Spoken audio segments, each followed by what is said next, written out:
is garbage. What is good, you guys? It's your boy Randy Anderson here with another episode of the Average Guy Podcast on the Average Guy Studios. And today, you guys know how we do it. We talk sports, hot topics, get it off your chest. And when I say we might have a spicy one today for everybody, we're going to have a spicy one today. But before everybody else gets in here, I want to first shout out to some of the people that have been paying it to, I guess took out the time to check the boys' page out. So DJ Clay, shout out to you. You know what I'm saying? You've been a consistent listener for the last couple weeks. United States, you know what I'm saying? Y'all still up there. Hey, we out here in Brazil, you know what I'm saying? Turkey, you know what I'm saying? Salute to everybody out there, you know what I'm saying? Appreciate all the listens and everything else. Kingsville, Missouri. I've never heard of that place in my life, but shout out to I have no clue. But shout out to everybody that's out there that's listening.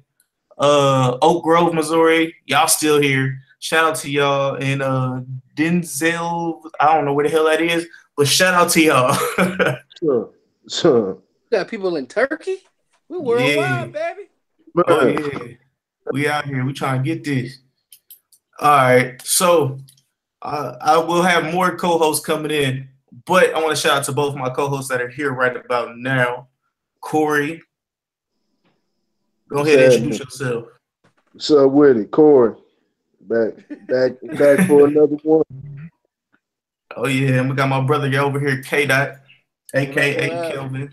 Namaste. All right. So everybody else will come in here when they come in here. Lauren will be in here a little bit late. I don't know if Jameer will be in here. I don't know if he might show up. But until then, let's get this. Let's start off with the playoffs, man. So, what was your thoughts with this playoffs? Game 3. Game 3. What we gonna talk about? Who wants to start?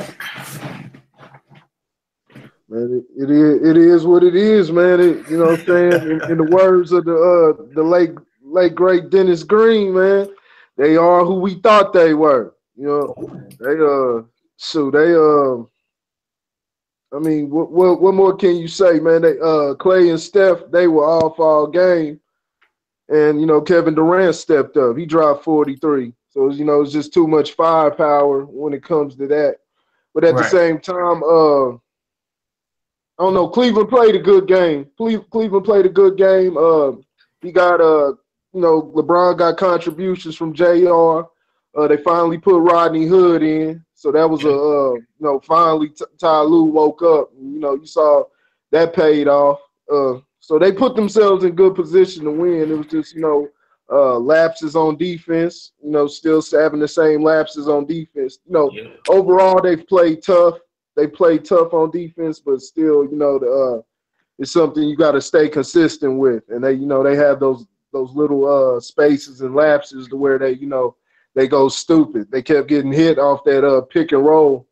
Yes, they kept getting hit off that pick and roll, and George Hill, not George Hill, but Kevin Durant.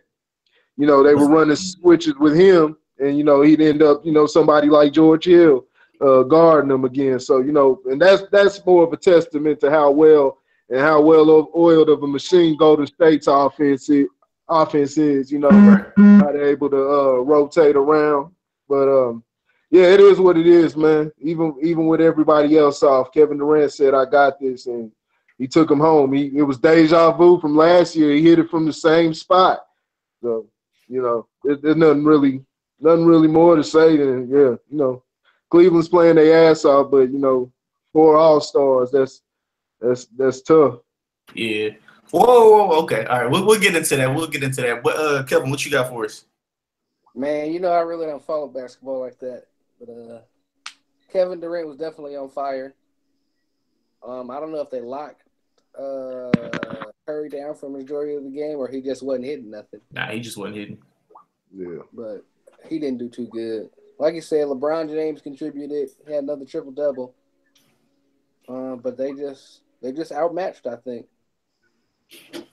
I mean, I would, yes, outmatched, but I'm saying you got to put that blame all on LeBron. But game 3 was a very close game in the beginning. everybody was looking like it was going to be. I should say everybody was going to be like, oh, it's going to be a Cleveland game, because that's what it was looking like. Because Cleveland was getting all the calls, like I figured they would after game 1 and 2, with all the calls going to Golden State. And then out of nowhere, the Slim Reaper came out, and he was laying people to rest, man. Like the whole pick and roll thing. That's what they were eating on, the pick and roll with Kevin Durant and Kevin Love. Kevin Love was getting eaten alive so many times, eaten alive. Yeah. So it was terrible. I don't really know what I can say except for to all the LeBron fans out there.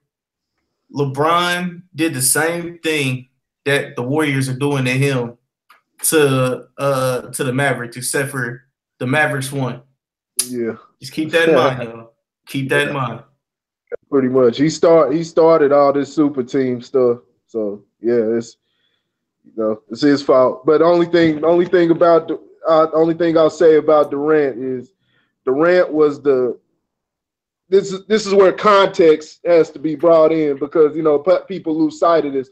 Durant was the second best player in the league, and kind of he was it was debatable that he could be the best player in the league on par with LeBron.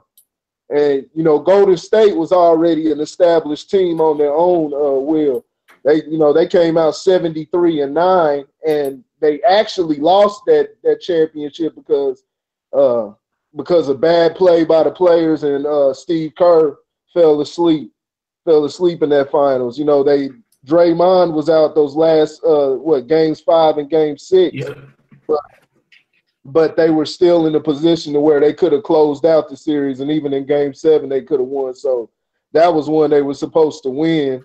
And so I guess because they lost that year, that was an excuse for KD to go over there. But this was a 73-9 team, so they can make the finals on their own will, and add the arguably the 1A and 1B, the 1B best player in the NBA, to a 73-9 team, and this is what you got.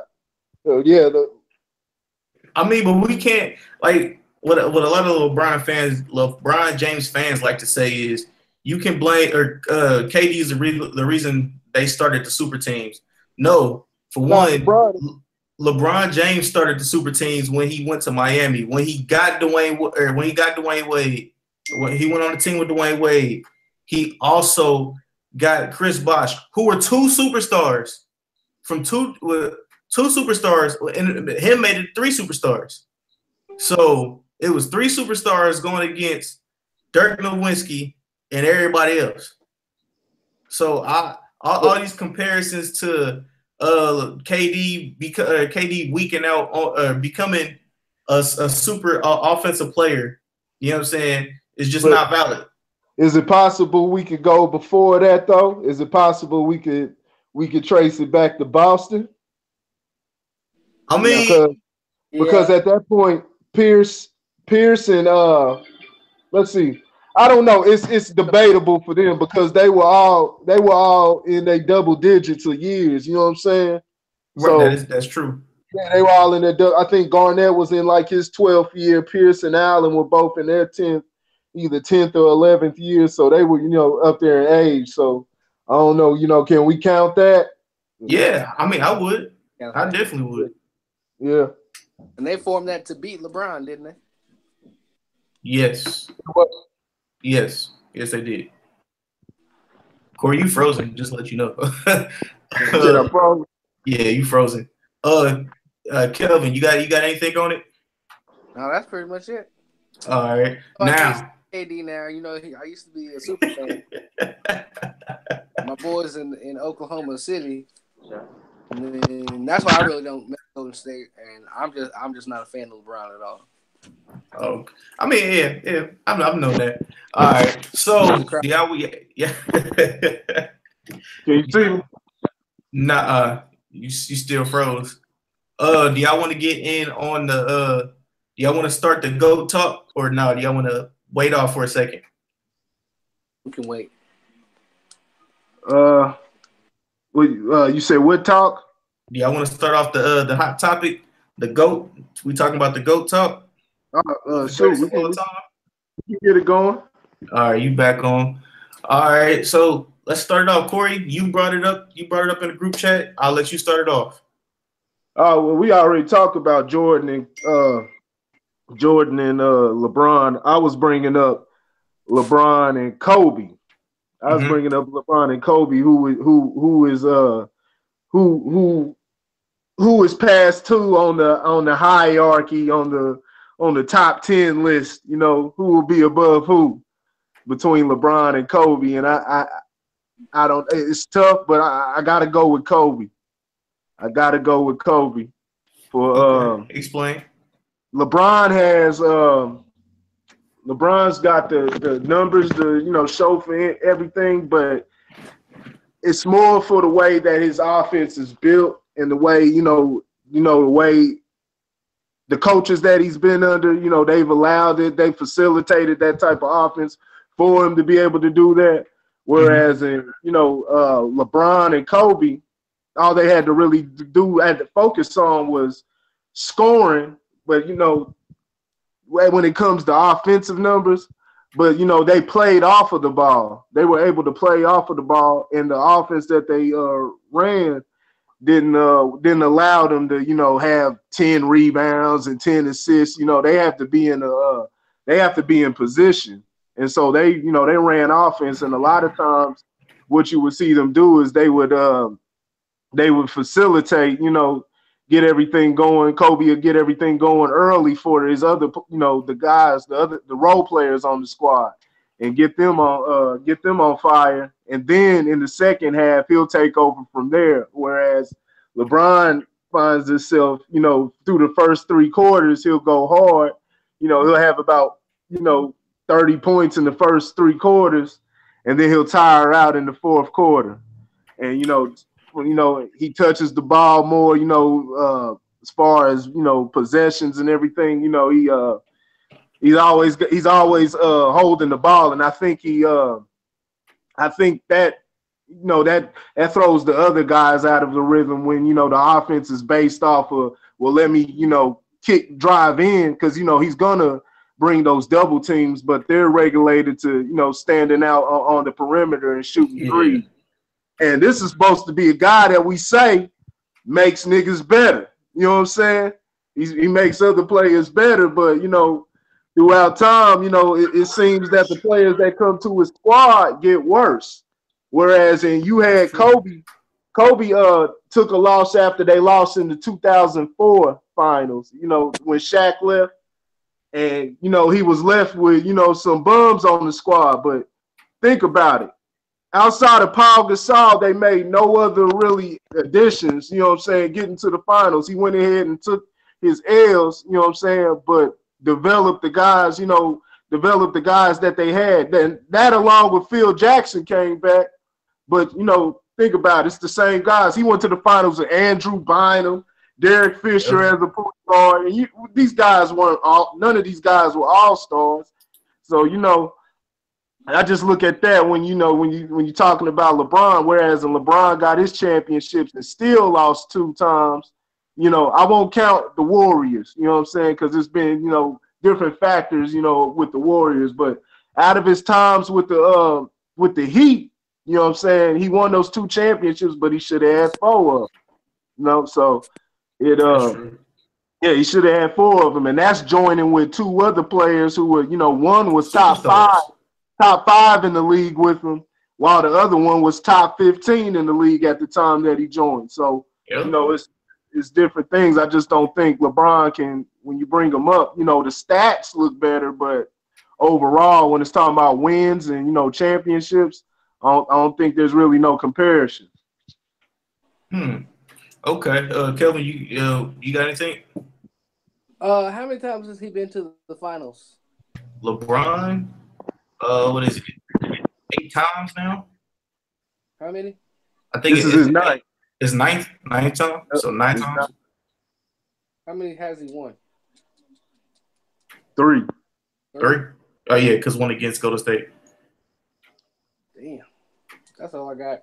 How many times did Kobe go? 7. And he won 5 of the 7. Yep. And Michael went 6. Yep. 6 out of 6. Ooh. Ooh. Are you trying to say something? I'm just asking. You know what I'm saying? I knew Michael went 6. Huh? Oh, he said he Maybe knew he's Michael not went 6. closing like that. Maybe I don't know. Nah, all right. If we're talking about the GOAT, Mike's the great. Mike's the greatest now, though.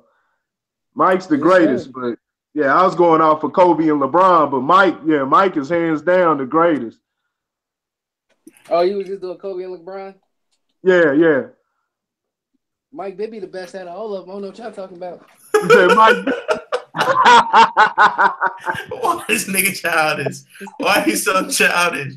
Oh man. But nah, Mike Bibby got all of them beat. Yo, was Mike Bibby light skinned or was he white? Light skin. Light skin. Okay. All right. Yeah. Y'all was about the same color. I'm a little darker, you know what I'm saying? I got a little melanin in him. But no, I was gonna say, if we're going off of just LeBron and Kobe, all right, LeBron has the more brute strength than Kobe. Kobe has a killer mentality. Kobe, like you said, Kobe. Kobe. Damn, I just lost my thought. Kobe helped his teammates. Paul Gasol was on Memphis before Paul Gasol was Paul Gasol. Nobody knew who Paul Gasol was. As soon as he went to the Lakers, he became a championship, or he won championships, and he became a actual key player in a lot of different all the teams that he played with. If we look at LeBron's teammates, what teammates has left LeBron and flourished? None. If I'm wrong, please let me know in the comments. But that left that has left LeBron or is no longer with LeBron and has flourished. Oh, well, Isaiah Thomas started playing well when he got to Los Angeles. What's his name? Crowder. Jay Crowder was playing much better when he got to Utah. He was actually part of the reason why they went on that run on the second half of the season. He fit in well, and you saw him. He had a couple big games in the playoffs. Who else? Dwayne Wade. Dwayne Wade went to Miami. They went to the playoffs. He was playing. I wouldn't because Dwayne Wade was already a superstar before LeBron. But he said afterwards because he didn't do too good in Cleveland. He was LeBron. I mean, not LeBron, but Dwayne Wade. No, with Dwayne Wade. He said when he went back to Miami. Right. He said after they played with LeBron. Yeah. I mean, when Dwayne Wade went back, we all knew he wasn't going to be a starter on that team. We all knew what that was for. So he can retire there. Right. So, of course, they weren't going to play him like that. But Kyrie Irving, I mean, even though he got injured, you know what I'm saying? Look what he had going. He had that stuff. He had them going real good. You know what I'm saying? They would have been in the finals. You know what I'm saying? If he had stayed, healthy. Even after losing, what's his name? Gordon Hayward. Kyrie was what held him up because even after that, Boston really didn't find their rhythm until the playoffs, and they really what they held on to was, the weird fact that they able to play so much better at home than they do on the road. I never understand that one. As far as the gap is, the way they play at home versus on the road, but during the regular season, they were falling. They were falling, they stumbled in. Only reason they were, pretty much second place is because, the East is weak. You know what I'm saying? But they were losing a lot of games down the stretch. And then, they found a little, found a niche come playoff time, where they were able to key in on different players. That's what Brad Stevens is good for. But Kyrie was doing well. Who else, man? Shumpert, he didn't get no more playing. He went to Sacramento, but He got booted by LeBron. yeah, and you look at that, those guys played better. Those guys played better, leaving them, and then all of those guys played better before they got there. Jordan Clarkson, even though he's looked bad, but he was a 15 a game, dropping 15 a game. Rodney Hood, he was dropping, almost 17 a game. Larry Nance was big off the bench for LA. George Hill is George Hill. He does what he does. But yeah, and all those guys, man, they Kevin Love. Kevin Love was, 26 and 15 almost. But yeah. I just want to put a little knife in your little thing. What you were saying real quick though. But all like the star players that you were just talking about, let's say Isaiah Thomas was a star before he came there. Kyrie Irving was already a star. Kevin Love was a double-double. Yeah, he was. I guess you would say he was a star. Who else? Who else did you say? Dwayne Wade was a star. Chris Bosh was a star. Yeah. But really, I'm talking about the players that are not stars. That's what I'm talking about. Because Paul Gasol was not a star when he went to LA. So are you saying that he made what am I trying to say? He made nobodies into something? Kobe did. No, you talking about Kobe or LeBron? LeBron, I've never seen a nobody come up out of nowhere with LeBron James like Kobe did. Yeah. Eric Fisher was a nobody. Okay. I thought you were saying LeBron. Because okay. I think we're getting confused. All right, yeah, because LeBron, LeBron has that reputation of making players, saying better. But when you kind of think back on his career, it's like I really don't know. They were who they were. You really couldn't blame him because he didn't have much to play with, but he really didn't bring out the best in them. He didn't even make the finals. He made the finals that one year and then they got swept out, but he had to carry the load, that year. And then after that, they got knocked out by Boston twice, I believe. And then they lost to Orlando. They were supposed to meet up with Kobe that year. Yeah. And so, yeah. And then you got Kobe on the other hand. He's, you had guys like, and they were drafted by the team and they weren't playing like that from the start. But you had Shannon Brown. Shannon Brown was playing stuff. Luke Walton was contributing. Sasha Vujacic, man, a bunch of nobodies, absolute nobodies. And yeah, after they left the squad, they were nobody. Trevor Ariza came to LA and got better. And then, he's been good, ever since. He's been able to keep his position in Houston ever since. But yeah, Kobe, I think it's more than just, passing the ball and getting assists. You know what I'm saying? It's about how you motivate your players, man, and doing things like running offense, man, and getting them in the rhythm, man. I think that's more effective than sitting up there trying to control the ball, all 48 minutes and trying to dish it off, saying, I got 10 assists, but you had the ball all damn game, so you should have. And you should have 12 assists. So, Yeah, that's my whole thing. Like Kobe's actually made players. LeBron has not. He's made players, but he's not made players. Like he's not made nobodies somebodies. If that makes sense to you. Yeah. I can't think of nobody off the top of my head. I might be wrong, but I can't think of nobody. Because check this out, Mario Chalmers. Where is he at now? He's still young in the league. Mario Chalmers? I think he's in Memphis. Oh, he's in the league again? Yeah, he's in Memphis. The last time I saw him, he was in Memphis. Didn't he stop in with the Pelicans for a minute? Yep, he was with the Pelicans for a hot second. Yeah. Who else? Okay, all right. So let's go down. Let's go down a little list real quick. Mario Chalmers, What's that? Cole, that Cole dude. I think it's Nick Cole or something like that.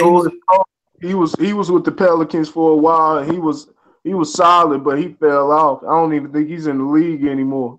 Okay. What's Cole?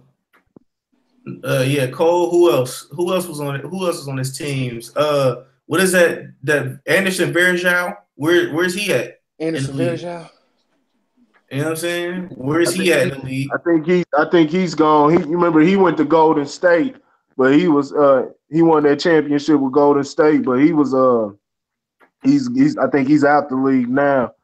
You have Varejao, Boobie Gibson. Boobie Gibson's out the league. Damn, who else, man? Udonis Haslem, he was with the Heat his whole career. He's gone. Udonis Haslem's like a backup coach or something like that.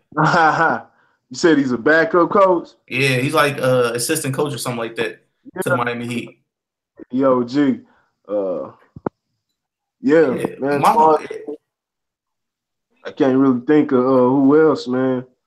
Yeah, my whole thing would just bring that up is that LeBron hasn't made nobody somebody's. I mean, there's somebody's when they come to his team or whatever because they get more exposure, but afterwards, you don't really hear from him like that. Yeah, that's my whole argument. So y'all got anything else on it? Nah, I want to hear what Lauren had because I know he would say, he rolled with LeBron. So I'm interested.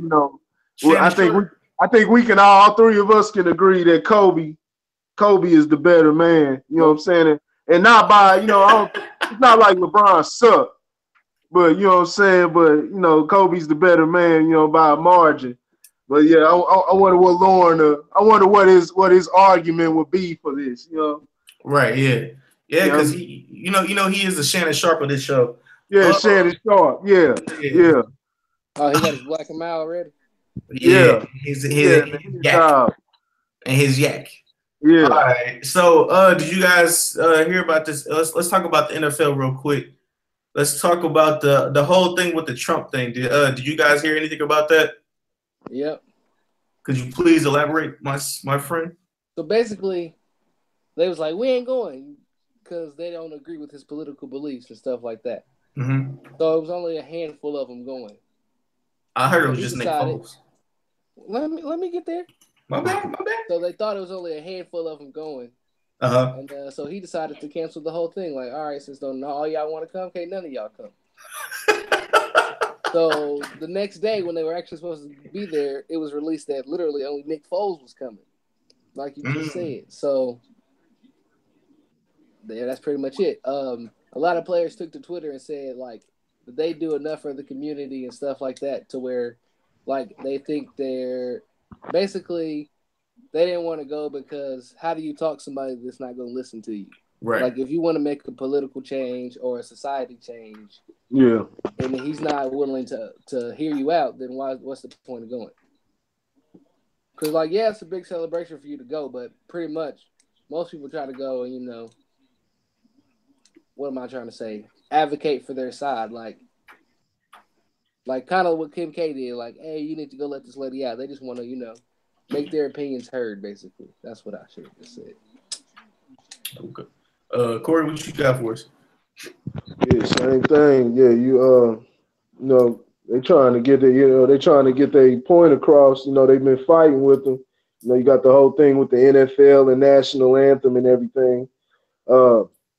And now he's even speaking out against that now. And that the going to the locker room that pisses him off just as much as the kneeling. He said that himself on Twitter. He said basically the Trump there's no difference. So I'm curious to see. I need to see a bunch of players staying in the locker room. You know what I'm saying? Doing an anthem this year. So ruffle them feathers, but. Nah, it's exactly what bro said. It's Trump just wants everybody there for a photo op, for it to look good and it's a good decoration. We'll have the Philadelphia Eagles do. Good how I am when it comes to tradition. I don't give a fuck about tradition. anything like that. So, and that's what he's trying to do.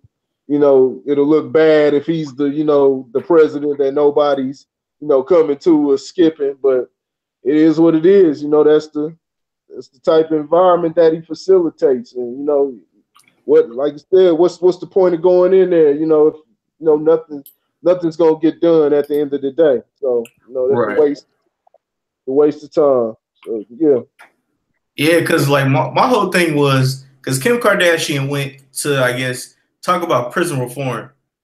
And the first thing went to my mind was, bitch, what you know about prison reform? Not a damn thing. You know what I'm saying? Like, she only went there because of some old lady got falsely accused or something like that, or spending some time in jail. Cocaine. So it's for 21 years, 21 or 23 years, I can't remember. Really? I'm just like, okay, so you listen to her, so you'll listen to another celebrity, but you won't listen to a politician, or you won't listen to somebody that's actually in that field. You know what I'm saying? So I'm like, I'm done with it, honestly, because it makes no sense. Yeah. Yeah, that's what they want. They always want entertainers and people there, but he won't. Those guys won't sit down and have a what's happening, Lauren? Oh, what up, though? It's Shannon Sharp. It's Shannon Sharp. Shannon Sharp on the CPT on the on the CPT color folk time. Hey man, Wakanda forever, baby. Don't hate. Nah, yeah. Those guys sit down and speak with real leaders and anything. Won't see where guys are coming from. You got guys like Claude Anderson. He's out in the, that's a former senator, and he's still over there in Washington fighting different bills, and he's even going so deep, fighting reparations. You got Louis Farrakhan, and I'm just talking about figures that are out there. There's many more people, even behind the scenes, but just those guys there, those are the guys, you talk to, and they're out there, but they're vilified. They're vilified in the media.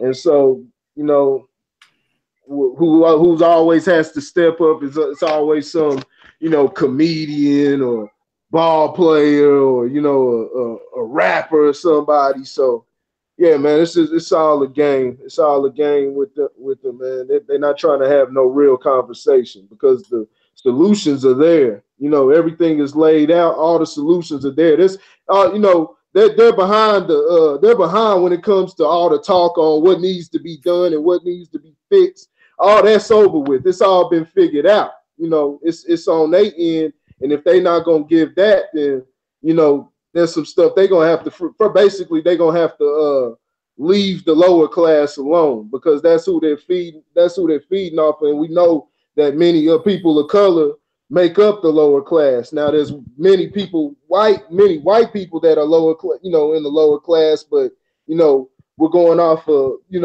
what can I say, like relative to the population, based off percentage. It's not the many white people. It's going to be more white people that make up the higher class too, because that's because of how they rose to power. But lower class, it's mainly people of color. Even the middle class, they get hit too.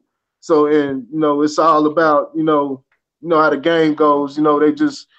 They take it from the poor and giving it back to the rich. You know what I'm saying? So it's yeah, man, it's all a game, man. They're not trying to have a real conversation.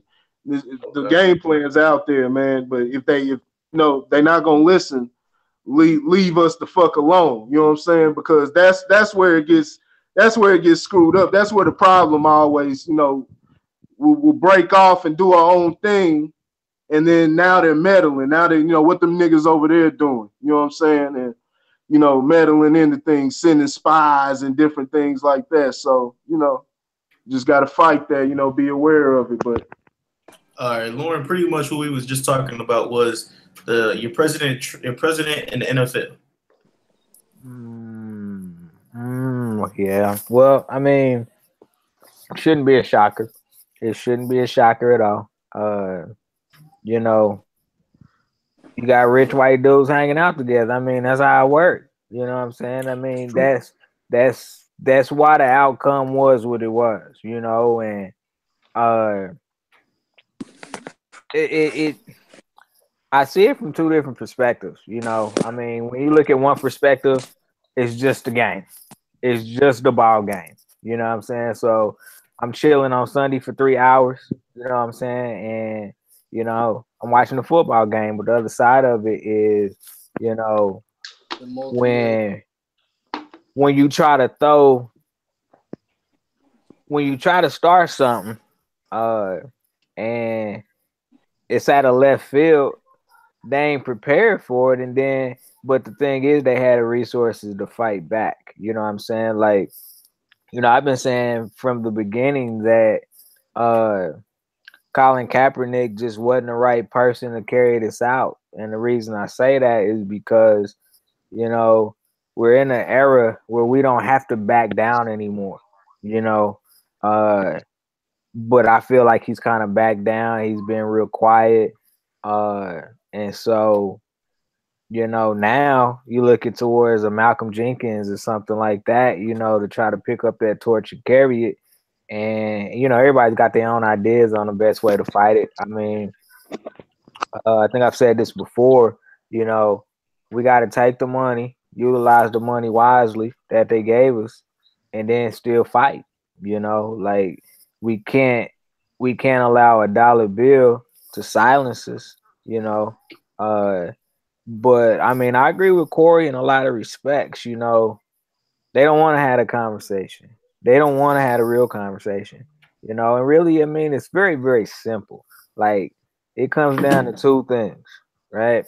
So the very first thing you have to do is you have to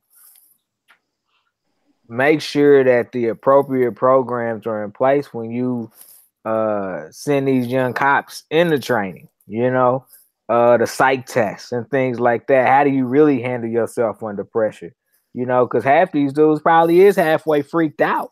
You know what I'm saying? So, I mean, they firing, you know, and I Yep. mean, so that lets me know, you know, when a dude reaching his pocket and you shoot him and kill him to death, and all he was doing was pulling out his cell phone, that lets me know that your training is flawed. You know what I'm saying? Number one. And then number two, uh, you I know, don't, I don't know. until we You know, start prosecuting when they do kill innocent people, like it don't matter because there are no consequences. There are no real consequences for your action. It's no different than a kid. You know what I'm saying? When you give a kid a punishment that, you know, there's not really a punishment, they ain't learn yeah, nothing. You know what I'm saying? They ain't learn nothing. And so, you know, it comes down to me, it comes down to those two things. You know what I'm saying? Accountability, number one.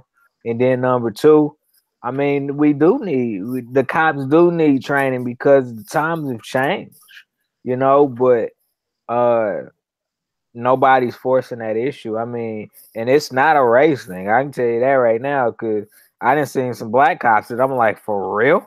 I didn't hear some black police chiefs and I'm like, seriously? Give a nigga a little power, just a little Yeah, bit. They so stretch that bitch. and I mean, if you look at the head of the police forces, no matter where you go, you know what I'm saying? It's not that it's white dudes. It's that it's Klansmen and white dudes like that. And that's why the culture won't change. You know what I'm With the yeah. saying? chili bowl cuts. Yeah, man. And I mean, I'm just being honest. You know what I'm saying? I would love, you know what I'm saying, to uh not be on edge when I get pulled over. You know what I'm saying? I would love to not be on edge when I get pulled over. But every time I get pulled over, I'm on edge, you know? And, you know, I'm more concerned, all right, well, what am I gonna say? You know what I'm saying? How am I gonna react? Are my kids in the back seat? Like, you know, like what, you know, because I don't want my kids to feel like you know, I don't want my kids to feel like policemen are bad. I want my kids to feel like police provide a safe environment. But the way it is for men of color right now, you know, we can't honestly spread that message. I ain't personally been assaulted by police, verbally, physically, none of that. But I've seen so much that it's just like, man, it could happen to me, and you're going to have to beat me. I'm going to be honest with you. You're going to have to beat me because I'm not going to let you just disrespect me. If you pull me over and then you start on some extra nonsense, you probably going to have to beat me. Okay. And still speaking on this, that video that you sent, Corey, early this week with the cop pulling over the lady and the lady, she was calm 1 minute and then she like freaked out and started getting like super scared. Oh yeah. That's one of the things that irritates me. Like Miss Williams. that was, it was. She went too far for no apparent reason. You can't be calm and then start freaking out like that. Because once you do that, you spike him. You know what I'm saying? If that makes sense to y'all, like it sets off his antennas and he's like, oh wait, okay. If I might have to do something. You know what I'm saying? So. Like, what was you gonna say, Corey? I mean, Lauren, my bad. Well, so that video was so weird, man, because, like, I mean, as soon as she started bugging out, I was like, man, what's wrong with Miss Williams, man? She must still be tired, man. She must be in her bathrobe in her house. She was dropping the kids off at school, man. But the one thing she said that really caught my attention when she was like, "We're afraid of you guys." Yeah. And I don't think she was fronting when she said that, like, because I think that is the truth for people of color. You know what I'm saying? That we were afraid of the police because it ain't just dudes. I mean, they dragging females out of cars. You know what I'm saying? Saying you get your ass out too. You know what I'm saying? So, I mean, there is a certain truth to the fact that, not necessarily that we're afraid of the police, but, we on edge. You know what I'm saying? Because we don't know if that's gonna be the last time we get to do something that day. Whether it's getting shot or just it may just be flat out going to jail. She was bugging. You know what I'm saying? I don't know what the hell was wrong with her. You know what I'm saying? I mean, you just take the ticket and roll out. You can fight it later. You know what I'm saying? Just take the ticket and roll out. I mean, Shay was late for school and the other girl was late for school. I'm just like, nah, man. Like, but that kind of, I mean, it's kind of tricky, you know what I'm saying? Because you don't want people to look at, I mean, because she just looked crazy, straight up. She just looked crazy, you know what I'm saying? There was all that it was to her, because you want us to fight and fight in the right way, Like, she was just all off in left field, but, you want us to speak with intelligence, because really that's what pisses the bad cops off. When you talk to them with intelligence, like that pisses them off. You know what I'm saying? Because they know they ain't really got nothing on you, and so they got to figure out how to put something on you. You know, and that's when things can get out of hand a lot of times. She was on another one though. Corey, get your auntie. No. so that cop pop one in her ass. No, she make it, you know what I'm saying? That stuff like there, you know what I'm saying? That's just feeding fuel to the ignorant people, you know what I'm saying? The people that want to, try to dilute the message, they try to, look at things like that. The cop was completely, came in a calm manner. And, she brought that out. She fall under the line of old girl, Corn Gaines. Corn Gaines, people sitting there talking about justice for Corn Gaines, and it's pretty much the same thing Corn Gaines did. She was with that low life nigga she was with, and she ended up catching a slug in her ass, and now stuff what? like that. You can't dilute the message that comes from us as far as black people, but that's just coming from their side when they're having their little round table discussions, on that end, that dilutes the message, and that it's really, really people like them, you just gotta ignore them, because we gonna keep pushing. We really don't. The message can't be diluted because we got enough history and things of the present, proof. Uh, just proof through every, all walks of life that it is what it is. So yeah, those people you gotta cut them off. Yeah, I will say two things right quick because I know the video was more about the consequence and the aftermath, I guess. What I will say is that the the school board, like, they didn't need to do nothing about that. You know what I'm saying? Like, he didn't need to didn't need to be a suspension or anything of that nature. He really just needed to bring her in and act like he gave a shit. You know what I'm saying? Be like, are you okay? You know what I'm saying? Because this is not behavior I normally see you exhibit. Are you okay? You know what I'm saying? Like, show that you care. And then the other thing I'll say right quick is that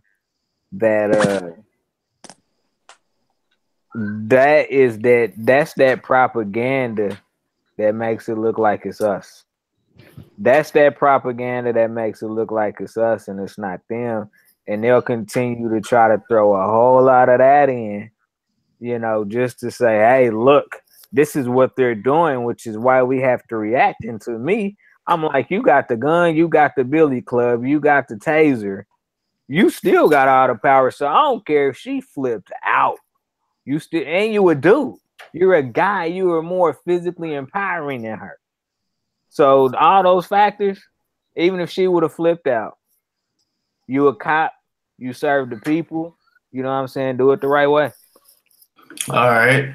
So, and on that note, I would let you try to defend your boy, but I'm not gonna do that right now. Who?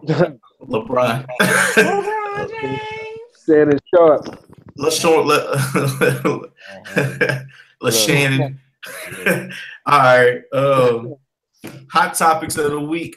This actually kind of falls in Kelvin's wheelhouse, but Russell Wilson and his wife Sierra purchased the MLB, a new MLB team in Portland. So, Kelvin, I know MLB is your sport. Take it away. It ain't gonna happen no time soon. No time soon? One, the MLB isn't looking to expand. Two, they don't have enough money or a stadium. And three, there's three other cities that are kind of ahead of them of getting one, which is Montreal, Mexico City, and Charlotte. Montreal again? Yeah. Wait, Montreal. Yeah, no, Montreal. They bring back the Expos back. Yeah. That'll be it. I like that uniforms. Who's Montreal? They the Nationals, aren't they? Yeah, Washington Nationals. Yeah, they're the Nationals now. Yeah. See, this is y'all wheelhouse. I'm just gonna relax. I don't know shit about MLB. You don't watch MLB? Hell no. I don't think they got enough money to do it. It was MLB or MLS? I thought it was soccer. MLB. MLB. Portland already got a soccer team. Well, I mean, what? So what did he do then? It said something about they put money up to do something, but so he's just an investor then. Yeah, but they don't have nothing. They don't have any like who else is putting money up besides them? That's not enough money to build a stadium and bring the team there. Yeah. I'm pretty sure they have some investors. You can holler at Paul Allen. You know, it is a big weed city, so maybe somebody like that. I'm serious. I agree. They got all them basketball players. They can, you know what I'm saying? They can finesse something. You know who they need to holler at? Who? Future. Like, that's fucking childish. Family investment, homie.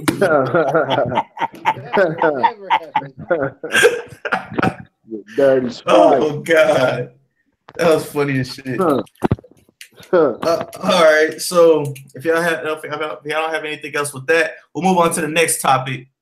And Roseanne's coming back, guys. Hey. It's getting renewed.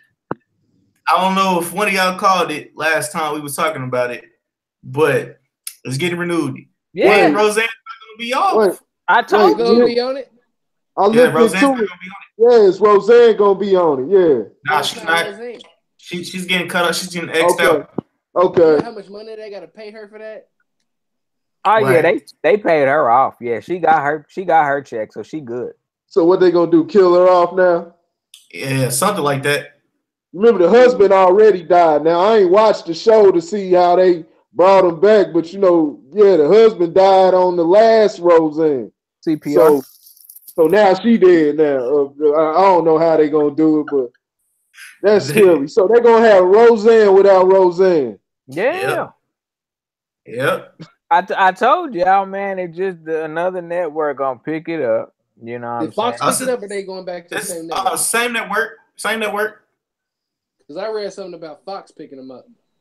I didn't read nothing about Fox. Yeah, man. Yeah, they paid her off. I mean, the show was whack. It don't matter. It was whack in the '90s. It's whack now. I'm just being honest, man. Like, I never really got anything out of that show. I actually watched it a couple times back in the day, and I was like, it just looked like some broke white people. You know what I'm saying? Lower class of America. Yeah. I mean, there was nothing to it. You know what I'm saying? I mean, John Goodman was drinking after he came home from work all the time, and you know what I'm saying? The son was a weirdo. The daughter ran away with some dude. Like, that's Both class. daughters. That's Both yeah. That's class. That's classic white people shit. Facts. Now that's Only thing they facts. didn't use no drugs. Now, That we know of. One episode they got high. Nah, bro, I thought Roseanne was popping pills all through that stuff. I mean, like drugs. We talking about on the show. We ain't talking about in real life. No, I'm talking about on the show. No. She was popping pills on there? Nah, she wasn't popping no pill. Diet pills. Wasn't one of the daughters a bull dagger? Or something like that. I don't know. One of the daughters a bull dagger or something like that. Dude, none of those characters were intriguing, man. Except for none of them. Honestly, none of them. I thought it was all right. It wasn't something that I sat and tuned into, but it would just somehow always be on the TV screen, and I'd just be looking at it. So I ain't think it was nothing terrible. You know what I'm saying? I just seen plenty of shows where I just like, man, they come on. I be like, man, I had to change the channel off of this shit, man. Yeah, he was watching Roseanne, and then he watched MASH. I think MASH came on after. Bro, I'd rather watch MASH better than Roseanne. MASH. It's time to go to sleep. Yeah, it's time to go to sleep. And then that 70s show. That's what it was. Yeah. All right, so let's move on to the internet is crazy. The internet is crazy out here. Offset, the dude that saved Offset after he had his car crash. Offset bought him a Nissan, I think an Altima or something like that. It was a used car, you know what I'm saying? But everybody on the internet was like, why are you gonna buy him a Nissan? Why are you gonna buy him like some Beamer or something like that? I'm like, bruh, dude didn't have a car. Who gonna pay the tax on that? Thank you. I was like, bro, dude didn't have a car in the beginning. So the dude was in the video, the dude was shocked. He was like, yo, like, wait, what? This is my car? What do you mean? This is my car? But I thought that was dope. Everybody else was giving him a hell of a time because they was like, oh, you got so much money, you should be giving him such and such car. I'm like, bro, y'all motherfuckers is crazy. What's his name? Offset from the Migos. Offset from the Migos. Offset. Enough said. Hold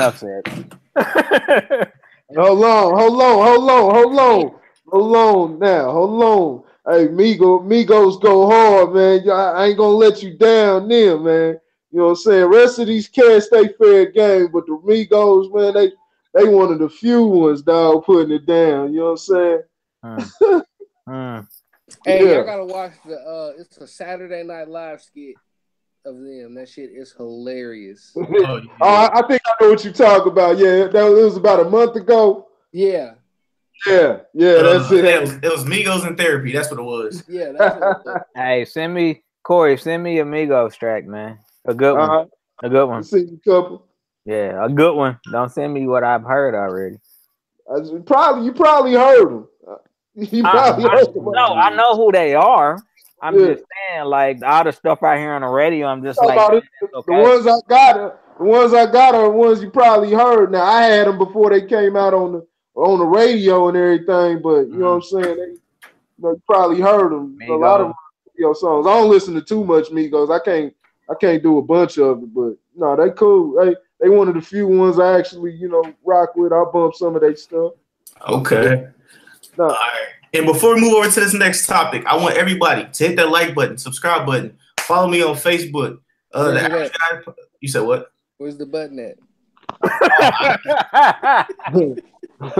I can't do it in production. You know what I'm saying? I ain't that good yet. But yeah, hit that like button, hit that heart on SoundCloud. Make sure you hit that heart. Toss in a review on iTunes and everywhere you get your podcast. Facebook, The Average Guy Studios. Facebook, Grit Sports Media. Instagram, Average Guy Pod or Average Guy Studios. So, with all that being said, let's get some hot topics, man. Gender roles changing. Gender roles have changed again. Let's talk about it, guys. And I apologize for the bad lighting right now. But let's talk about gender roles changing. Look like you in a porn studio. All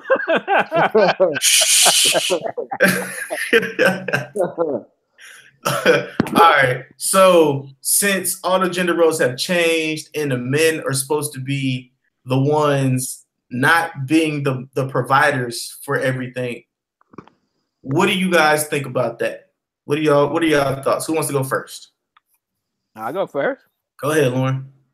I mean, I ain't gonna say I don't see what the problem is. You know what I'm saying? I mean, the way I look at it is it's not really the change in gender roles. You know what I'm saying? I look at it as the female is financially contributing more. You know what I'm saying? So, I mean, if you making money and I'm making money, then we making some money. You know what I'm saying? Like, I mean, I put it like this, as a guy with pride, you know what I'm saying? Like, I'm not gonna not work. I'm not gonna not make money. You know what I'm saying? I'm not gonna be like, yeah, man, my booby out there getting them checks while, I drop the kids off for school. You know what I'm saying? Like, not like that. You know what I'm saying? I mean, as a guy, if you fall down hard on your time, you want to have somebody that's gonna be able to hold everything down for just a little bit while you get back on your feet. But I mean, I don't see a problem with it at all. You know what I'm saying? I mean, I got enough respect, you know what I'm saying, for my lady that, she got goals and ambitions too. You know what I'm saying? And if that involves working, then go ahead and do your thing. You know what I'm saying? I don't think you're seeing gender role reversal. I think you're seeing more of a work-home balance, I think is what you're seeing. I mean, back in the 50s and the 60s, Ward Cleaver and all them, you know what I'm saying, that the guy went to work, you know what I'm saying, and then the mom stayed at home, as the primary homemaker. But a lot of that, it just contributes to the economy. 100% contributes to the economy, where you need multiple incomes. And I don't think it's a bad thing for a father to be at home with his kids, because that's part of our jobs too. You know what I'm saying? Is to be a parent, and not put all the responsibility on the mother. I mean, single parent homes is why all these dudes is punks right now. You know what I'm saying? Because they was raised by their mama with no pop. You know what I'm saying? And sometimes moms and pops was married, pop wasn't in the house. You know what I'm saying? He had 2-3 jobs and stuff like that, so he never saw his kids. He just brought the bacon home, and I mean, it's bad for the kids, man. You know what I'm saying? So I think it's great, you know what I'm saying, that, females are contributing financially to households, and, men are taking, a little bit more of a role inside the house to rear the kids and, teach kids the way. You know what I'm saying? It shouldn't, I mean, my pops got 8 brothers, and, you know what I'm saying, my grandpa was out there on the road, gritting and grinding, trying to build a legacy for his kids.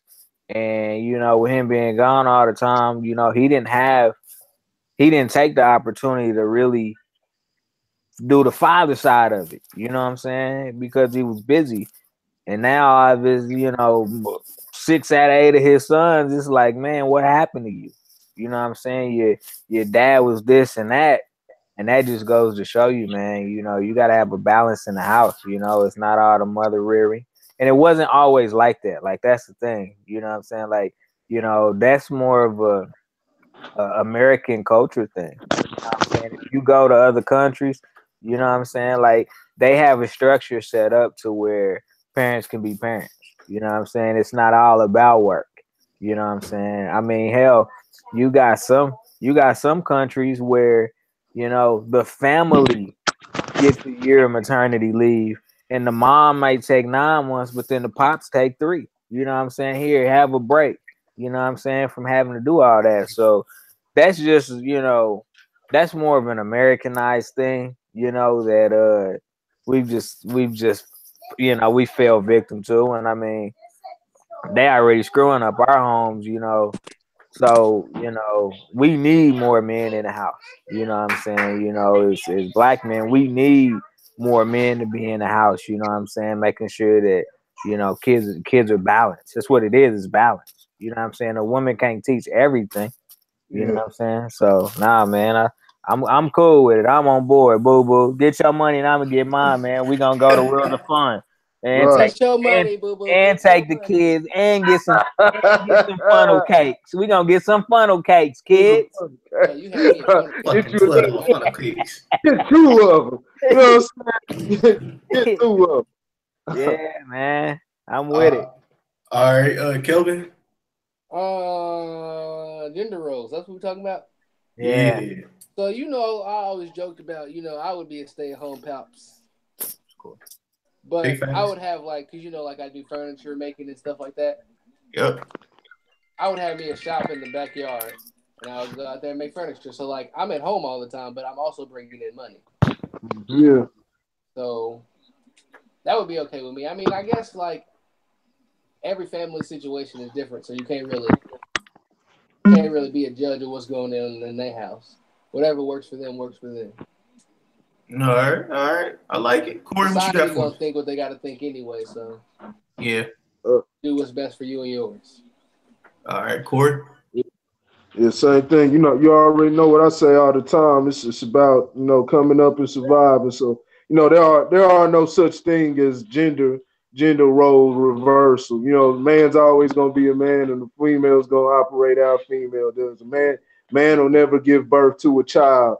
So it's just about communication. It's good that they're able to make money and contribute to the household. Now it's just between both sides, both people need to be productive at all times, and work it out within between each other. Now we do know that the woman gives birth and she carries a child for 9 months, so that should always be factored in. So that's why a man is built to that's why men is strong, naturally strong. They're they're built to produce and go out there and be in what can I say, kind of like more stressful environments, do the hard work and work those long hours, because that type of stuff, even beyond birth, if you're trying to bring a child into this world, that type of stress and different effects on the body of the woman can affect the child itself. You know what I'm saying? So as long as you have that understanding, so y'all able to move within that, move within those guidelines. But as far as everything else, in the meantime, in between time, both y'all grinding, both y'all getting money. That's double the income. Um, Man, why not? Yeah, there is no role reversal. There's no such thing. You can't replace what either one does. It's just all it is women are able to come up. They don't have to sit at home. See, we talk about like why back in the day everybody stayed together for 20 years and stuff like that. Because I had to see your ass, bitch. Oh wait, my Yeah, bad. you know what I'm saying? Like You know, they ain't had them bitches, ain't had no, let me not say that sounded like Ron. They ain't had no damn choice though. They ain't had no choice but to go nowhere. You know, they get popped in their damn mouth and you know, where they gonna go? You know what I'm saying? So they, you know, they gotta, you know, see another day. Maybe Pops will come home in a better mood tomorrow. So, you know, a lot of them was staying with that. But, you know, nowadays, you know. Good Times is a good example of that. Yeah. It was accepted back then. Who's that one dude, the one white guy used to be I'll sock you one. He'll tell his wife he'll punch her in the mouth. It was a sitcom. Bunker? Archie Bunker, yeah. Archie Bunker. Yeah. Oh, tell him, Archie. you know what I'm saying? So you Why know, I oughta? yeah. But now all that, you know, competition, a man and a woman would never be in competition. A real man and a real woman would never be in competition with each other. That's little kid stuff, and that, you know, it leads to nothing but conflict. So, yeah. I mean, think about it like this, man. Think about this round robin effect that is had in our culture. You know what I'm saying? Like, yeah, we've told our black women, oh, he not taking care of you, he not shit. We gonna throw you a little change and make sure everybody good, but you gotta get rid of him. yeah. You know what I'm saying? And then so the dude leave, and all of a sudden you got all these kids growing up in fatherless homes. You got these women with the assumption that they don't have to do anything. You know what I'm saying? They can always depend on somebody. And that's the problem, man. Like, you know, if your dude ain't working, boo boo, go out there and get you a job. You know what I'm saying?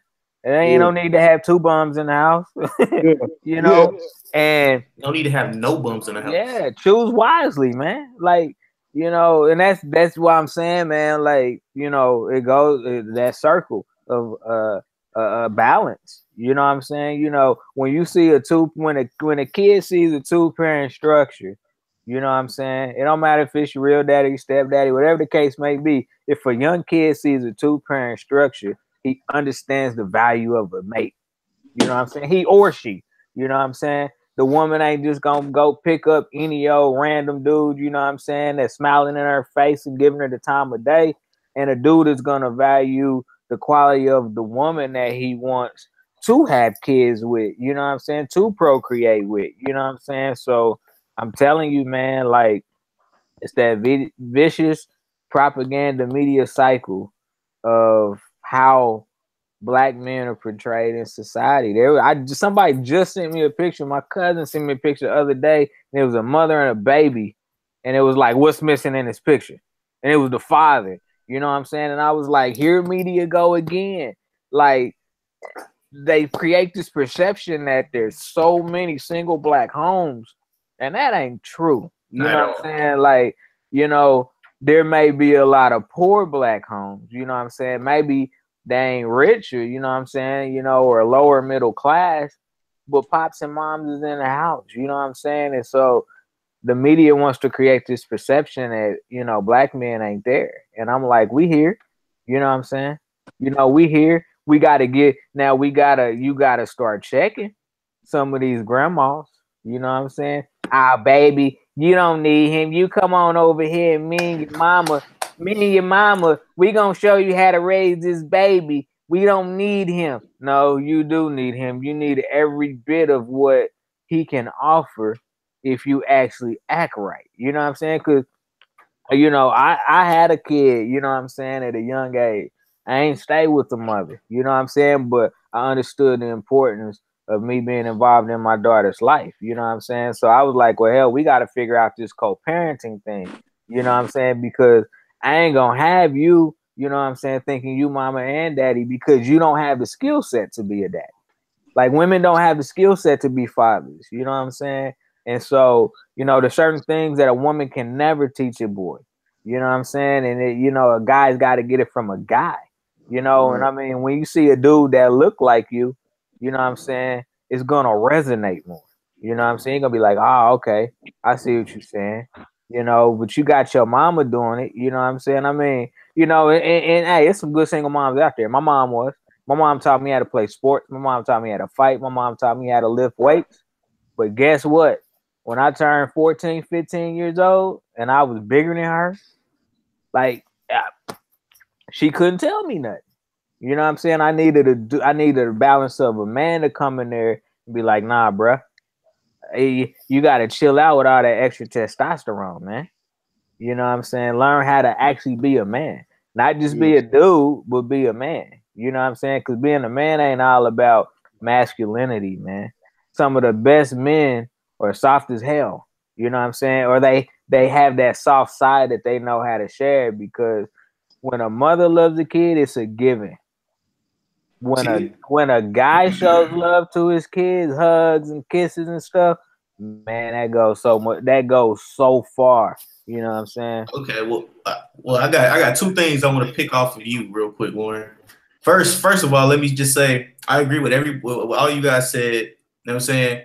Like Kelvin, if I was to have that opportunity where a girl was making more than me, I'm still gonna be doing my podcast and other things around around my stuff. Yeah, making money. Yeah, I'm gonna be still doing all this extra stuff. Like me and Kelvin had that conversation before a long time ago. But yeah, like one of the things that three of this podcast we talked about it. Go back and look at it, peoples. Man, the archives. Yeah. But yeah, the like what you said about the grandparents.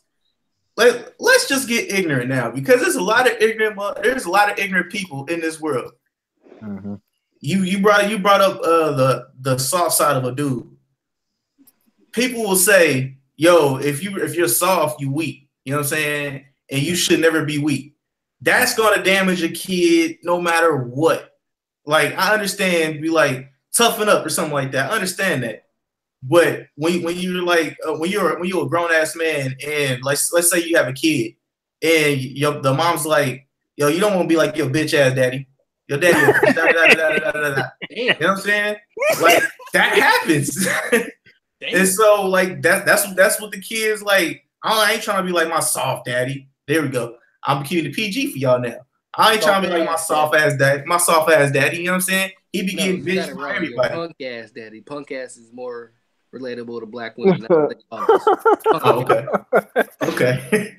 So what is and like you said, another with the grandmother thing, that like, yo, we can raise a kid better than he can. No, you can't, because once the kid gets old enough, he's gonna show you why he's a man. You know what I'm saying? You're gonna try to stop him. He gonna be like, move, get the fuck out of my way, and walk out the house and be running the house, and you're not gonna be able to do anything. You know what I'm saying? I'm not saying not all black mothers won't be able to do anything, because we got the black mothers that'll put the belt to that ass. You know what I'm saying? It don't matter how old your ass is. That's a problem too. So what is y'all thoughts on that? Problem. What is y'all thoughts on that? If you're 18 and you're getting your ass full, that's the problem. There needs to be. There gets a time when, you know, because you rarely see fathers just sitting there beating their children down. Now the mothers get overwhelmed at time, because there are a lot of, you know, just as much as there's trash mothers out here, you know, or I don't want to say trash, but, you know, just ignorant mothers that really don't know what to do, you know, how to bring up a child, and, you know, they're feeding poison to their child, and, you know, talking about the father, you know, the guy that they laid down with in a bad way. You know, there's ignorant men out here too that, you know, that run out on their responsibility. You know, they're responsible for it just as well. You know what I'm saying? No matter what the female, you know, no matter what the female does, you know, that's why you got to do your homework on these chicks, because sometimes the signs are there. You know what I'm saying? The signs are, you know, crazy. You know, if it's the female you need to be with her there, but it's kind of like it all comes, you know, full circle, because things like that are things that you can, you know, learn from your father. So it's, you know, it kind of just goes in a, you know, kind of rotates around. It's like one thing leads to the other, you know. It always comes back around. Yeah, you need your father to show you those different things, man. And I forgot what the hell I was about to say. I forgot what the hell I was about to say, but yeah, I don't even remember what the hell I was about to say. Yeah, y'all was right though. Yeah, they gotta No, it was deep what you said, Lauren, because it's all about the different, like when you see it's about like what you see and how, you know, the example that you get of a father figure. So, you know, if you don't see that man in the household, you know, you'll, like you said, you'll get older one day, and you know you'll want to you know, you feeling yourself, but this is all you've seen. Your mother could bring you up, you know, well, you know what I'm saying, but that's a woman and you're a male. So, you know, you're going to see other guys, you know, the way they operate, guys around the neighborhood. And that's the image that you're going to get of. Yeah. That's what manhood is. Not knowing, you know, saying the different poison that's been, you know, the virus that's been put into the community. So, you know, and so yeah, it just, it all comes down to that. And another thing is what I was going to say is, you know, yeah, I had to bring myself back around. I just remembered. You know, you don't see a lot of men, you know, just beating the hell out of their child. You know, you don't see them doing that a lot of times. You know, they're more. They do it by example. They'll sit down and teach you. They'll explain everything to you. They'll beat the hell out of you, but if they do, you know, they'll explain it to you. You know what you did wrong and walk you through the steps. So I think that's, you know, that's important. You know, you got to you know, treat everything with nuance, especially when it, you know, comes to these children. You know, be able to, you know, sit them down and walk them through the steps. All right. My mom used to quote Bible scriptures while she was whooping me. I was like, man, Oh, hell no. this ain't even right, man. You know how long Bible scriptures? He was getting a holy ass whooping. Yeah, well, I man. thought it was bad when they was just talking, didn't I? Nah, And the man. Lord shall strike vengeance on. All right, That Kelvin. Ezekiel. Kelvin, you got anything? About what we talking about? We were just talking about pretty much Soft dads. yeah, soft father. Not really, because I don't have a soft daddy.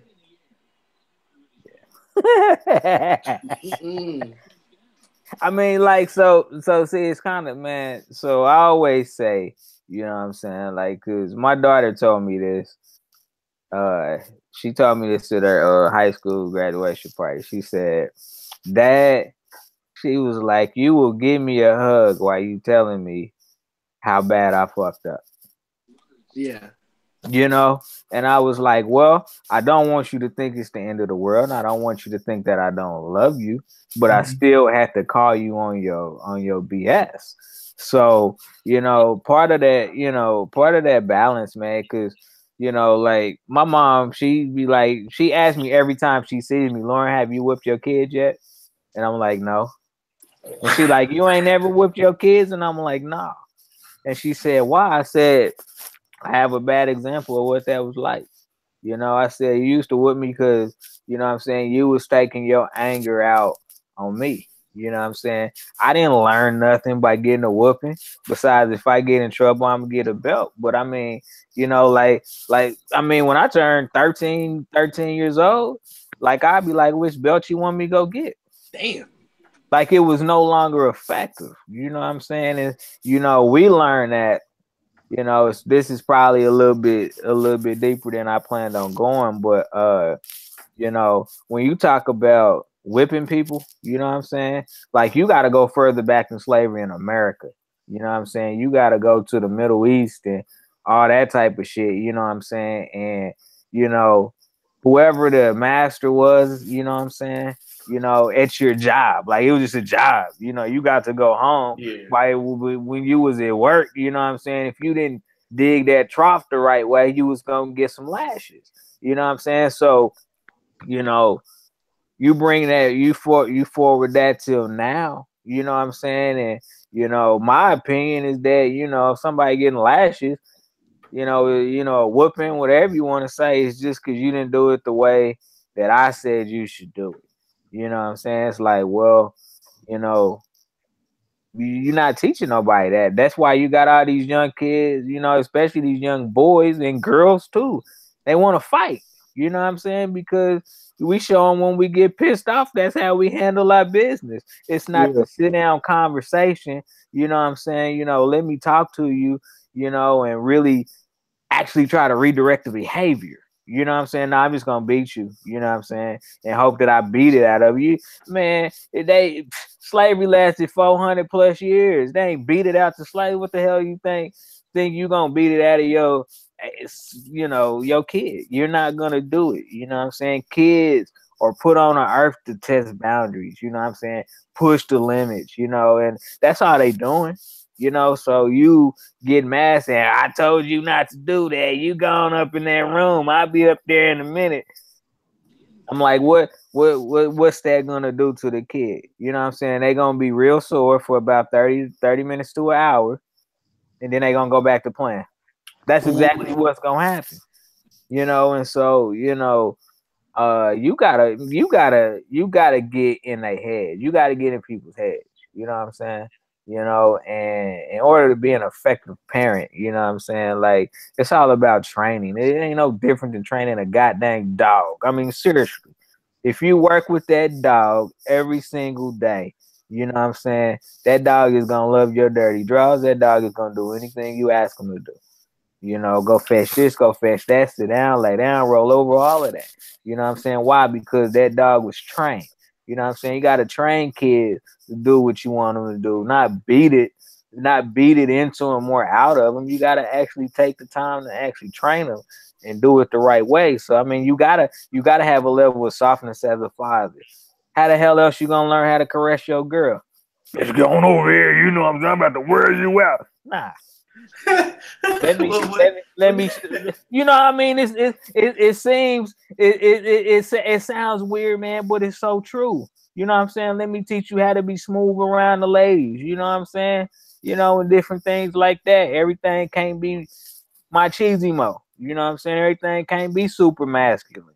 You know what I'm saying? You know, I ain't saying you gotta, you know, it's a delicate balance, man. It's a delicate balance, and the minute you understand your kids are going to mess up, the better off you are. Like, if you expecting perfection out of a kid when adults ain't even perfect, you already setting yourself. Don't have no damn kids. Don't have no damn kids because you ain't ready yet. You know what I'm saying? You know, we got these dudes out here thinking they supposed to stick and move. We got chicks out here, you know what I'm saying, talking about, I don't need no man. I just need your sperm. You know what I'm saying? I can raise the kid. Like, man, get out of here with that, man. Hey, did I send you a video? Did I send you a video? Did I post a video today for that? I was just watching a video. I was just watching some bullshit with Amber Rose crazy ass. And you know who Jesse Lee Peterson is? Yeah. I heard of him. It was Amber Rose and Jesse Lee Peterson. And she was, you got to watch the video, man. You just going to shake your head. And, you know, Jesse Lee Peterson be talking some bullshit too, but he does stuff in a trollish way. But that conversation they had is hilarious. But well, I'm mad at her clothing line anyway. The name of her clothing line. Huh? I'm mad at the name of her clothing line anyway. What is it? Ho. See, what's this? And trying to with it. She trying to cross the lines. Well, and why can't we be this, and trying to cross double standards? And he's sitting there like, man, what the hell are you talking about? And she said exactly what you said. You know, all we need is doing what we want to do now. We don't need men. All we need is the sperm now. Exactly what she said, word for word. It's terrible, man. Like, that's why I'm like, man, just don't have no damn kids. No, just don't have no damn kids. Like, leave it alone, man. Like, go out there, sow your wild oats. You know what I'm saying? Do what you do, male and female. You know what I'm saying? But be smart about it. You know what I'm saying? I mean, hell, I tell you this shit right now, man.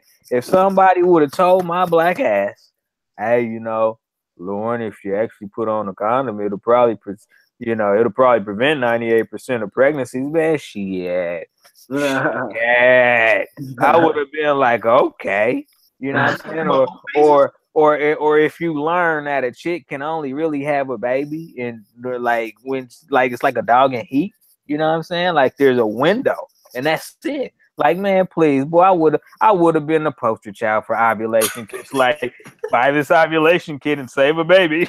Yeah. Yeah. Damn. Damn. He told you so. Straight up. I mean, it's real, man. Like, because think about it. We educate, as black people, most of us, we educate our kids on sex biblically. So we think. You know what I'm saying? You just gotta practice abstinence, baby. No, hormones are hormones for a reason, and it's hella smarter for me to be like, hey man, make sure you use protection. You know what I'm saying? Yeah. You don't want these are the consequences of having a baby. You know what I'm saying? It's like it's abstinence or bust, and I'm like, well, a whole lot of people busting. You know what I'm saying? Like, cause I told my mom I don't teach abstinence. I don't teach it. I teach protection, understanding your body, understanding the value of your body, especially as a female. You know what I'm saying? Understand your value of your body. You know what I'm saying? Like, I'm teaching that type of stuff. Like, cause I can't be in a room, nor do I want to be in a room. You know what I'm saying? When that type of stuff go down. So my job is to make sure you prepared. You know what I'm saying? I can't control shit. You know what I'm saying? You know, especially, 16, 17, you got your own car, you know what I'm saying? You getting around, like, the best thing, and that's why I always go back to, and Corey, we talk about this all the damn time, education. Like, it is so undervalued in our community, you know what I'm saying? Like, that's what's continuing to lead to the destruction of our communities, man, is we devalue education. You know what I'm saying? And all the propaganda out there says you don't need education. You can get anything you need off the internet. And so that's what we do. You know what I'm saying? We got, I don't know any black people. I don't know very many black people that don't have cell phones. I don't anymore. You know what I'm saying? They don't have cell phones and they utilize the internet like it's nobody's business, man. Because you can get a smartphone for, for $15, $20 a month. You know what I'm saying? Be a piece of shit, but you can still get it. And I mean, we out here looking for the next funny meme and all that. I'm like, man, at least get you a fucking audiobook. Download the audiobook app on your phone. Listen to a book. Like.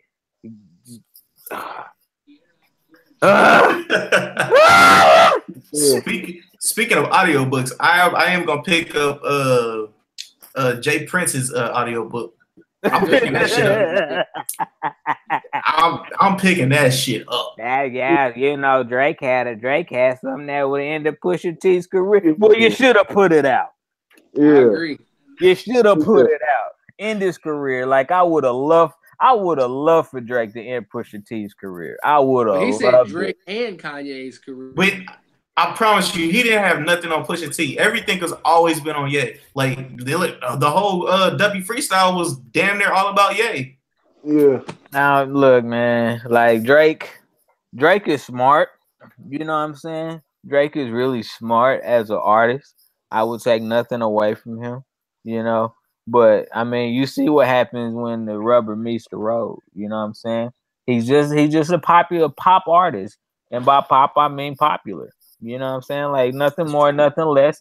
You know what I'm saying? And here's the thing: like, Drake actually makes good music when it comes to just getting outside of your normal life. You know what I'm saying? Or maybe just that love song. But when it comes to like making music, and really, I mean, this is 90% of rappers anyway.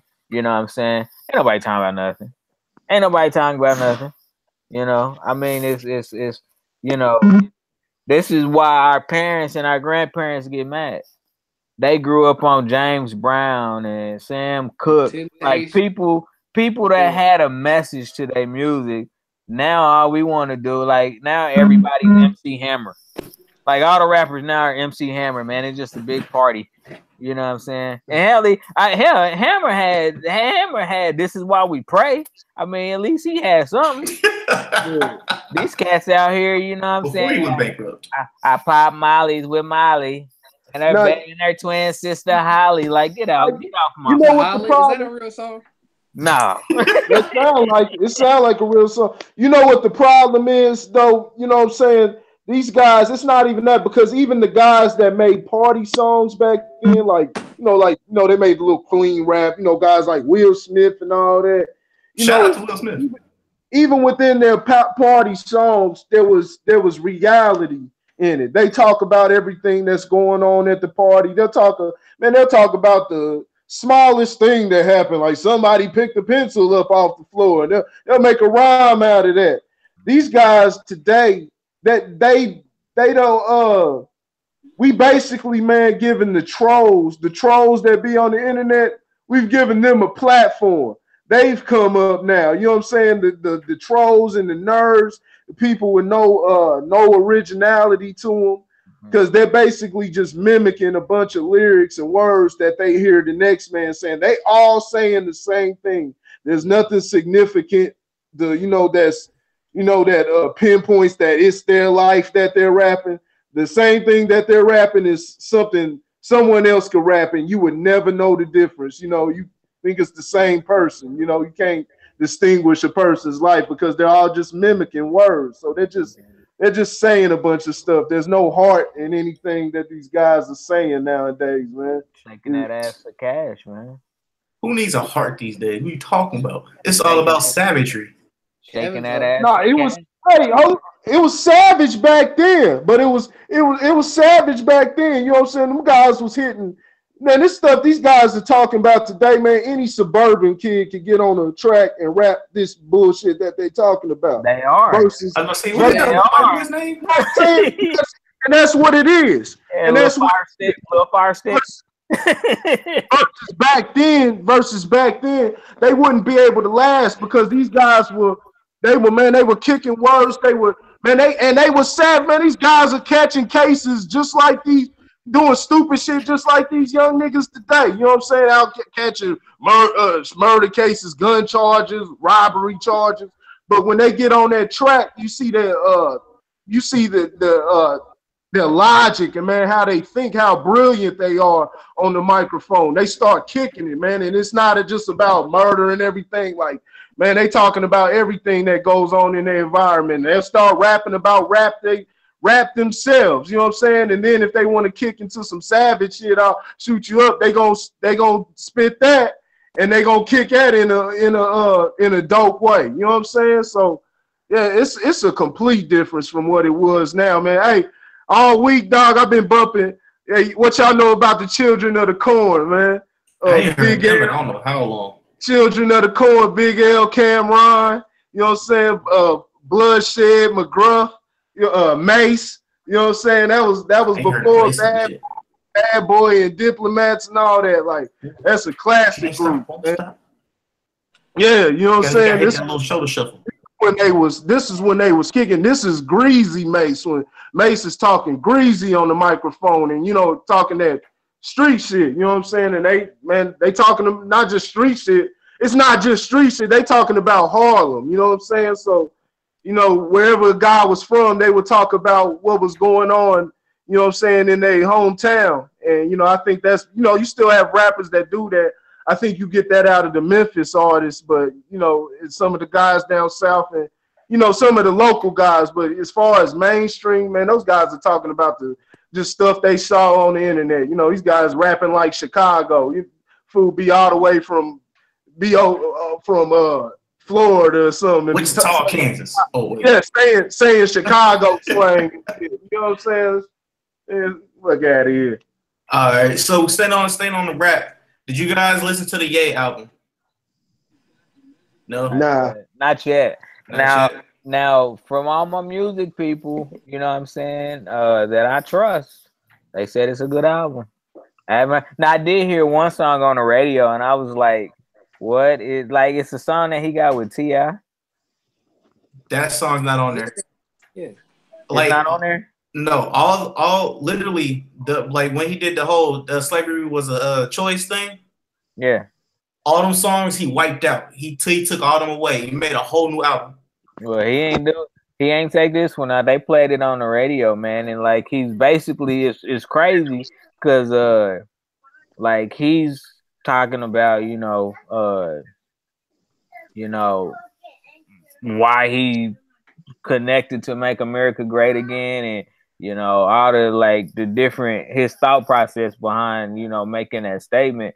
And then T.I. is playing like basically an antagonist, like what I'm saying, like you just sound crazy, and the culture is not gonna understand. Like a bunch of it was an interesting song. It was the way they did it was interesting, but the song was actually whack. You know what I'm saying? But I mean, it was interesting that you kind of had a dialogue like that and that they turned into a song. The song was whack, but it gave you a little bit of insight on why he went with the whole "Make America Great Again" movement. And it's more that I call it millennial freedom. We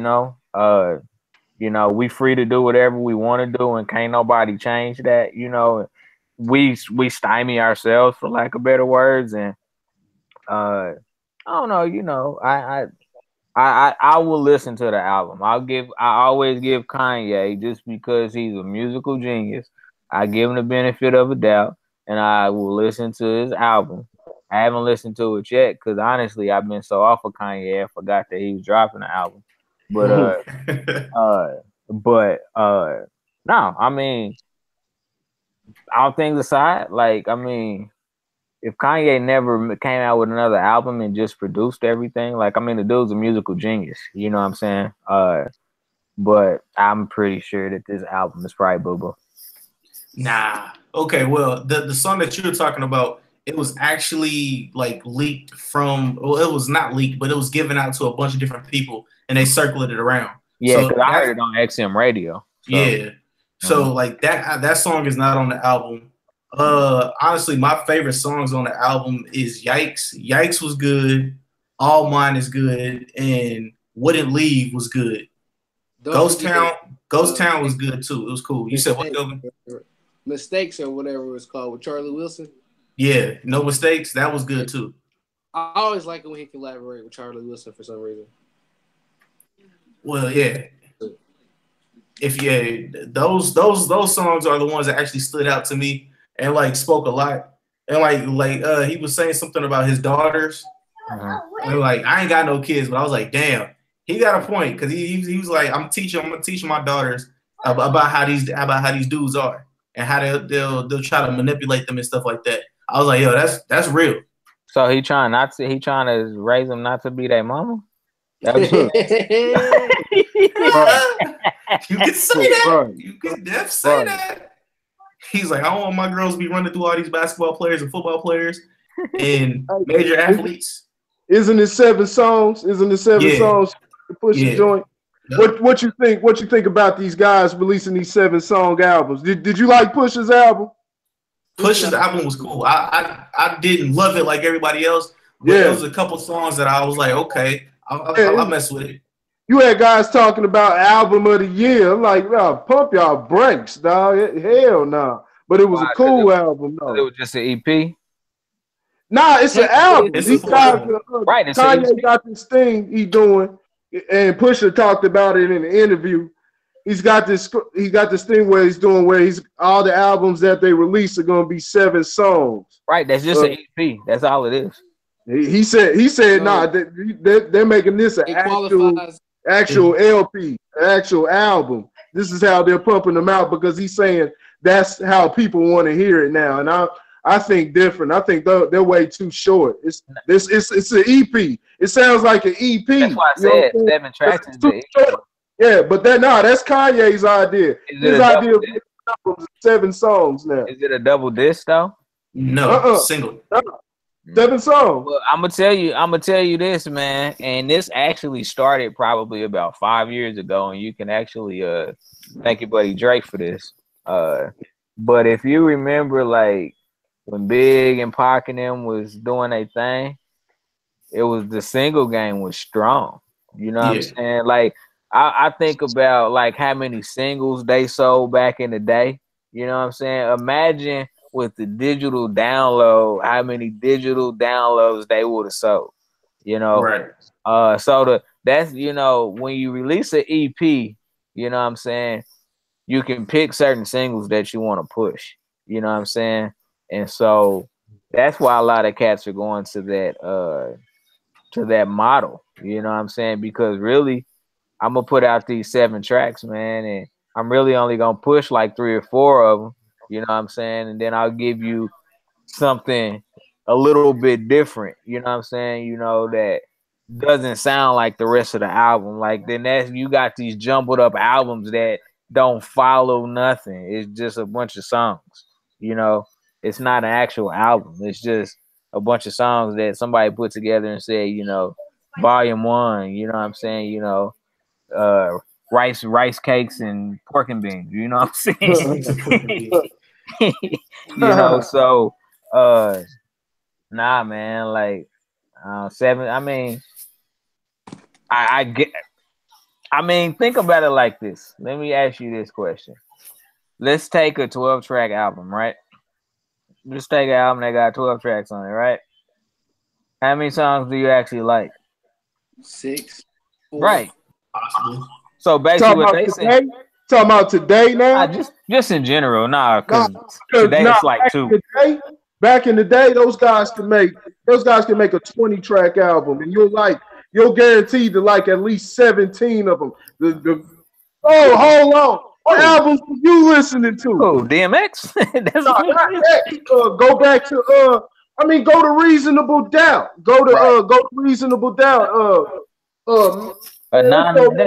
Give me a non-classic album though. Non-classic. You talking about classic album? Non-classic. Give me a non-classic album that had 12 tracks that you like. That's kind of subjective because you know things that are classic album. Like I consider Nori's first album. That's a classic album. Even the War Report that CNN put in, you can tell I listen to a lot of New York music. Mm-hmm. You know what I'm saying? Everybody, I came up on the Bay, you know what I'm saying? And, you know, KC music, but I love New York music, you know what I'm saying? But so I can reference a lot of their stuff. But you had Nori, his first album, man, I think every song on there was a banger. Every single song on there. And that was about what, like 16 songs right there. Yeah, but that's an anomaly though. Like it's an anomaly for your average artist to put out a 12-track album and you like 9 of them. Like that's not normal, and that's what I'm saying. For the top guys, you had X. I'm talking about the top guys that were out then. Okay. I can't say album, both of Biggie's album. No, right now, not then. Right now. Yeah. Like right now. Right now, no, because music is trash. These guys don't. But they don't have. If they make that, you'll be listening to the same song. Remix, 12 right? But that's what I'm saying. That's what I'm saying. If I put out 7 tracks, that doesn't mean I didn't make 12. I'm giving you the best of the best. That's why they get to go around and try to say it's a classic. You know what I'm saying? Because they putting out the best of the best. So you say you're going to get 7 tracks and you probably going to like 6 or 7 of them. You know what I'm saying? And so, yeah, you created a classic because an EP is considered an album, you know? Mm-hmm. So if you consider it an album, you know, and I put out, out of the 12 tracks I did, I showcased 7 of them, you know what I'm saying, on a project. And yeah, it'd be, I put out a classic album. Everybody likes all 7 songs. It doesn't make it, I don't know. I don't have a problem with it. You know what I'm saying? Because the model can't be the same forever. You know what I'm saying?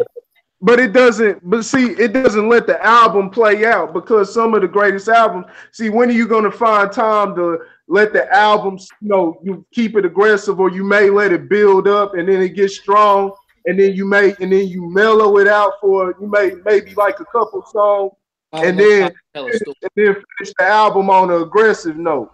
Like you don't allow enough time. You only got 7 songs. So, right. But you know what though? You know what? That's because listeners got ADD. Yeah. Don't nobody want to listen to it's gonna take the average. Again, we're talking about averages. We ain't talking about like music heads like us that are turn on an album and clean up the house while we listen to the album. We're talking about the average person. They not gonna sit there and listen to no 20-track album. You know what I'm saying? Like, so that's catering to your audience. You know what I'm saying? Like, boom, I'm gonna hit you with these 6 because you know what the average track is, 3 minutes. You know what I'm saying? You can hold somebody's attention for 20 minutes, but that's about all you got. They won't listen. They won't listen to that. They won't listen to a 20-track album from one artist, but they'll listen to 100 tracks by 100 different artists, and they all sound the damn same. The same beat. I totally cadence. I've been the hoodie. You know how these. They make the same shit. Even man, I heard one song, man. What's that song, man? Nicki Minaj. It's that G-Eazy song with Cardi B or fuck around and get some money. Nicki Minaj made a version of that, and it's the same exact fucking song, and everybody ate it up. It's Nicki Minaj and somebody else, man. It's ASAP Ferg, and it's the same damn song. And they saw that shit, man.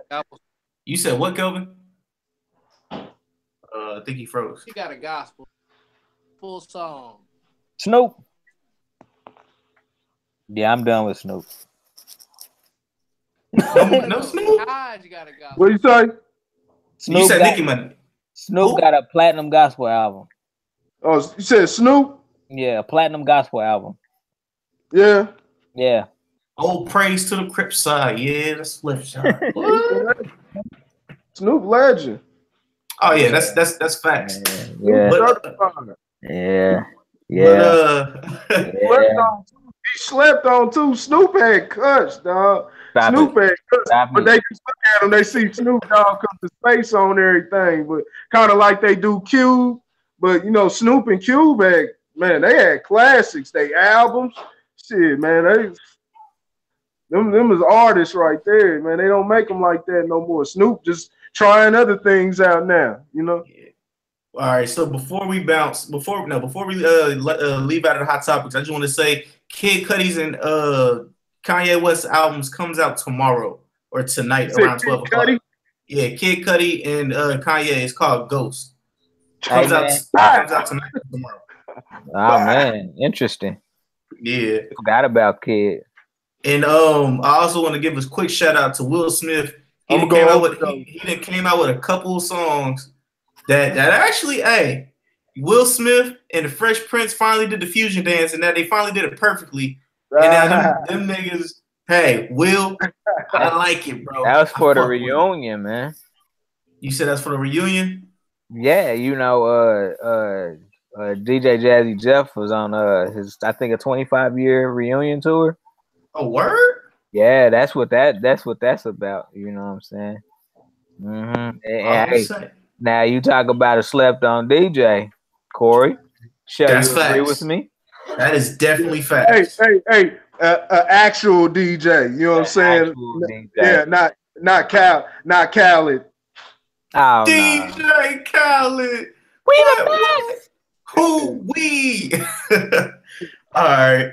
So let's go ahead and jump over. We're gonna talk about the Girl Scouts. The Girl Scout what? The condoms. Oh shit! The clergy wasn't on here, so I wasn't like. Oh yeah, I forgot the clergy ain't on here today. Yeah, I mean, we can always say it. Nah, let's shelve it, man. I want to wait for the clergy, man. I want the clergy's take on this one. Okay, yeah, because hey, wait a minute. Okay, one more thing before we go. We got to get Lauren's take. Oh, hey, you want to get Lauren's take on? Yeah, we're gonna get there. Kobe and LeBron. On Kobe and LeBron. Now, did you hear what I said earlier? I said Kobe, and I said, they go to LeBron. You know what I'm saying? I've already told you, the different things. Why I think, LeBron's numbers are inflated because of the offenses Kobe played in, and I believe he gave his players a chance to flourish better than what LeBron does, because Kobe let them get in the offense and get them going early. you know what I'm saying, and then take over at the end versus LeBron trying to control everything from start to finish. Versus, and then people bring up those 2 years that Kobe, or the year Kobe didn't make the playoffs after Shaq left, and then he had, you know, the struggle year, you know what I'm saying, where they got knocked out by the Suns. But what's up, man? But you gotta, you know what I'm saying? But he was dealing with the same players, basically. Outside of Paul Gasol, you know, he brought up, you know, Andrew Bynum stepped up. And these real guys really weren't nothing outside of playing with Kobe. From Bynum to Sasha Vujacic to Luke Walton, Derek Fisher. I'm talking about these, you know, when they played with Kobe, they came up big. Anywhere else, you know, they were nothing. You know what I'm saying? He stepped up with a lot of, you know what I'm saying, he had a lot of bums on his squad. So, and that's one of the things that they say about LeBron is he makes his players better. But throughout history, do we have any proof of that? You know what I'm saying? Do we have any proof that he's made an actual player better playing with him? Let's Shannon Sharp. You're on the mic. With Kobe, I gotta put before when I first thought of it, because I remember talking to you a couple years ago and I said Kobe was before LeBron, but more I thought of it, I mean not LeBron was before Kobe, but the more I thought of it, I'm like, nah, you know what I'm saying? Nah, I can't do that. I got hypnotized by the numbers. And we talked about this a little bit the other day, man. So well, let me you said something that brought something to mind. So you said that LeBron James doesn't allow his guys to get off, right? How many times have you actually listened to some of these commentators say LeBron don't have time to let his team get off before he get off and close the game? You know, so I think LeBron, I mean, he's always been criticized for deferring, for making the right play until like this year. You know what I'm saying? He's always been criticized for, you know, making the right play, which is, hey, I'm gonna pass to the wide open teammate, you know what I'm saying, versus, you know, a clogged lane, you know what I'm saying, because they get a cleaner look. So I don't know. I like I said, I think that the structure of the NBA is a lot different now. You know, it's a superstars league. Like that's the thing. You know what I'm saying? And you know, like Kobe will tell you, Kobe didn't buy in until Phil came. When Phil came, you know what I'm saying? Phil was like, dude, I can help you get titles, but you got to play a certain way. And Kobe bought into the triangle system. He had Paul Gasol. You know what I'm saying? I'm not saying Paul Gasol was the greatest thing since sliced bread. You know what I'm saying? You know, coming from outside the United States. But Paul Gasol was in his prime, you know what I'm saying, when he played with the Lakers. You know, Andrew Bynum, I mean, I'll be honest with you, man, if it really wasn't for, you know, his arrogance, you know what I'm saying, and not wanting to learn how to play the game the right way, you know, Andrew Bynum could have been a beast, you know what I'm saying? But, you know, he didn't take care of his body, you know what I'm saying? And none of that. Why? You know, he came out of high school, all the hype, you know what I'm saying? Andrew Bynum's the man, you know, and so, you know, for every Kobe Bryant that's a legend that came straight from high school, you have an Andrew Bynum. You know what I'm saying? You got more Andrew Bynums than you got Kobe Bryant. You know what I'm saying? And so, you know, I think a lot of that's just, you know, not having the right coach. Like Pop ain't gonna let LeBron do that. Pop gonna be like, hey man, we passing this ball around. You know what I'm saying? If you don't want to get on board, get off. You know what I'm saying? Like there's probably 2 or 3 coaches in the league that LeBron respects. And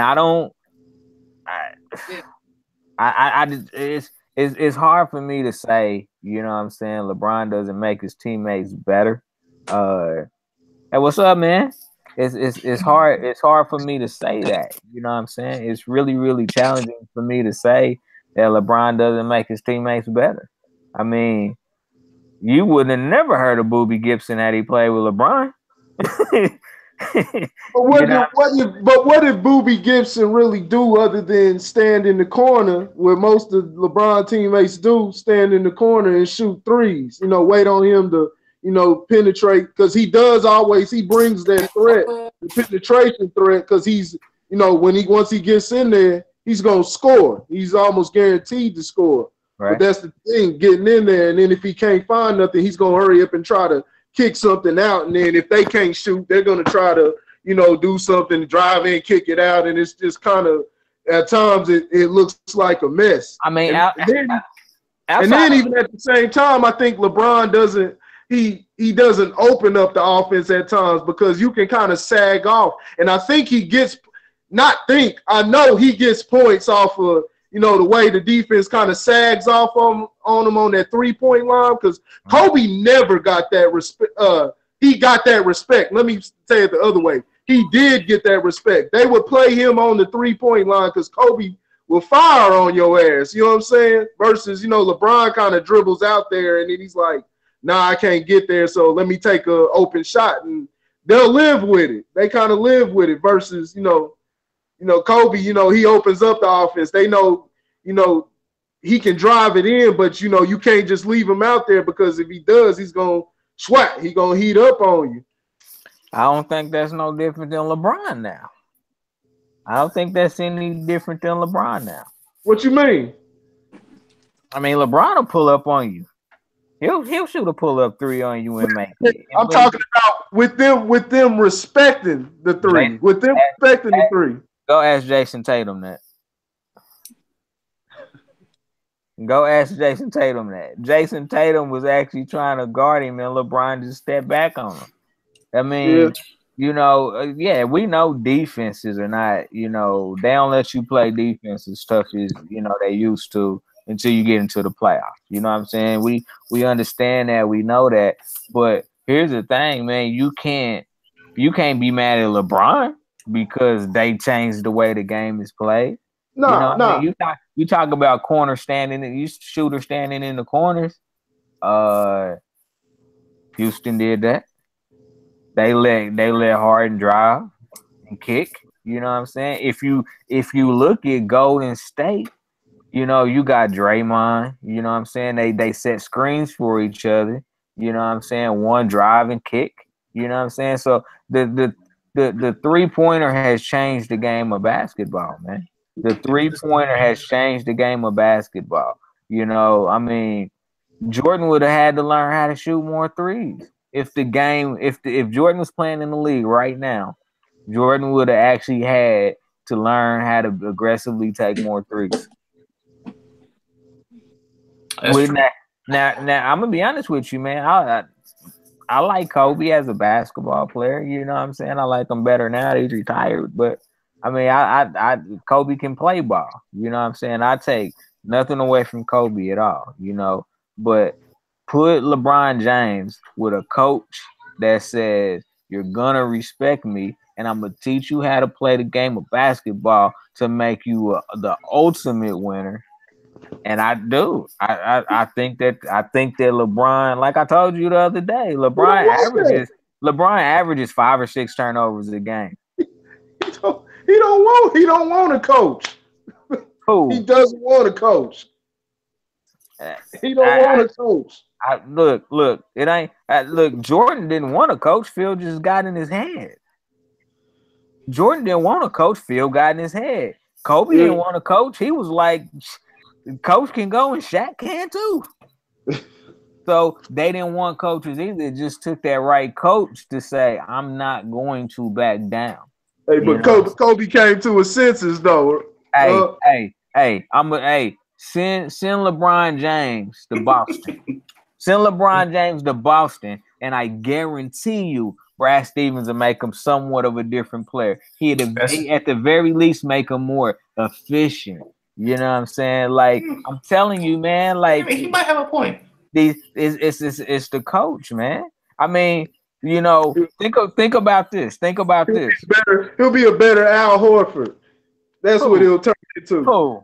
what it'll turn into. If he has to go to Brad Stevens' offense, he'll become a better Al Horford.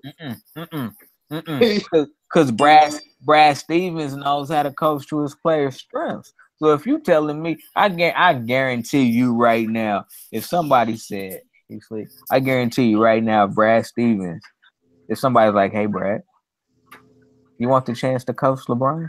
I bet you Brad Stevens be like, hell yeah. Hell yeah. Give them to me. You know what I'm saying? Because I'm telling you, man, the ultimate coaches make you know what I'm saying, superstars better teammates. Let me put it like that. They make them better teammates. You know what I'm saying? Like, I mean, think about Jordan before Phil came. Think about it. What did Doug Collins do? Pass the ball to Jordan and get out the way, please. Pass the ball to Jordan and get out of the way, please. They went to the Eastern Conference Finals, 7 games against one of the greatest teams in NBA history. Who?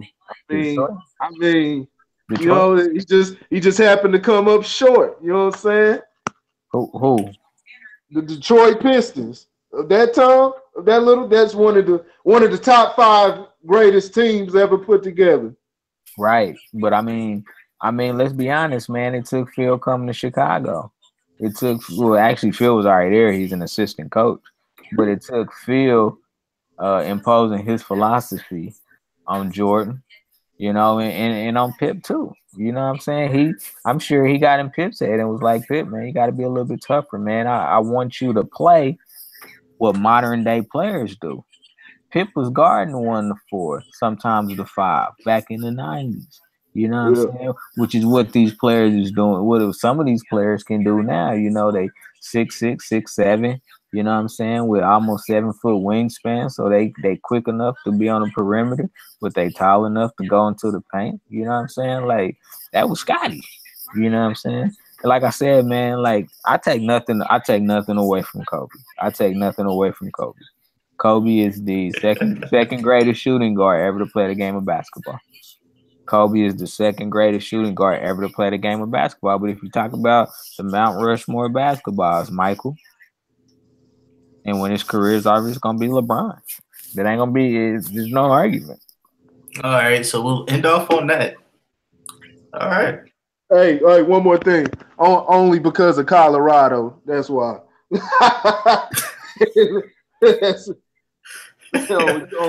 Colorado. All right, now let's cut his hair off after that, didn't he?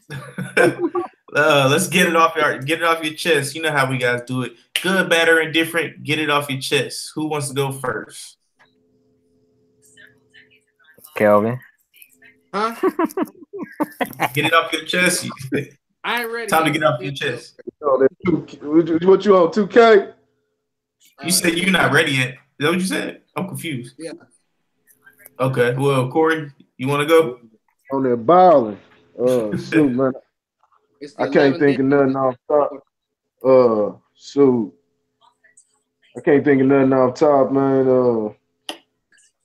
Same thing I say every week, man. Just grind hard, get your money. Go out, get your money, work hard, be productive, and educate. Learn something new. That's it. I ain't got nothing really this week. You know what I'm saying? Nothing that I ain't said 1,000 times before. Just keep, stay at it. Learn and learn. Just learn about yourself. One thing I do want to say. They talk about mental illness because the shoe lady hung herself. I don't know what's the name. But she hung herself. They talk about mental illness. The only real complete cure for mental illness is, you know what I'm saying, it's going to sound cliche, but it's knowledge of self. Get to know yourself, understand yourself, you know what I'm saying? I can't even really pinpoint everything, just why everything is, why you have the thoughts you have, why the way people are receptive to you. Just study those type of things, because there's answers to everything. There's answers to everything, and there's a bigger picture to life. And once you figure that out, it'll, all those stuff, all the different insecurities and stuff like that, it'll seem like you'll be thinking like, God, what the hell was I thinking? You know what I'm saying? So it'll take all that away. You'll find the value within life. You'll know that, you know, you got a purpose, and, you know, killing yourself is not going to solve anything. But yeah, medicine and all that, you know, because all they do is just, you know, prescribe more medicine, send you, and charge you a bunch of money to see a psychiatrist. You know, they're charging you every hour. They'll sit there and talk with you for 3 hours, and then they want that damn payment from you. So, you know, you're gonna have to cough that shit up. So it's knowledge. The key to everything is in those books.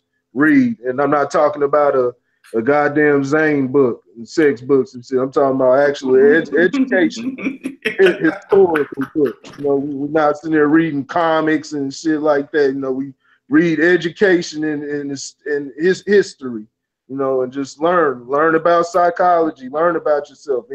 Any question? Why the fuck if you think you know what I'm saying, you can't control your sex drive? Look it up where it comes from. You may find out some things, as in it could be in the food. You know what I'm saying? It's all type of different theories on what things could be. So, you know, just try to figure out different things. But that's if you care. You know, if you don't give a damn, then, you know, I mean, it's gonna show. You know what I'm saying? Yeah, that's true. You know better, you do better. All right, who next? Who going on next?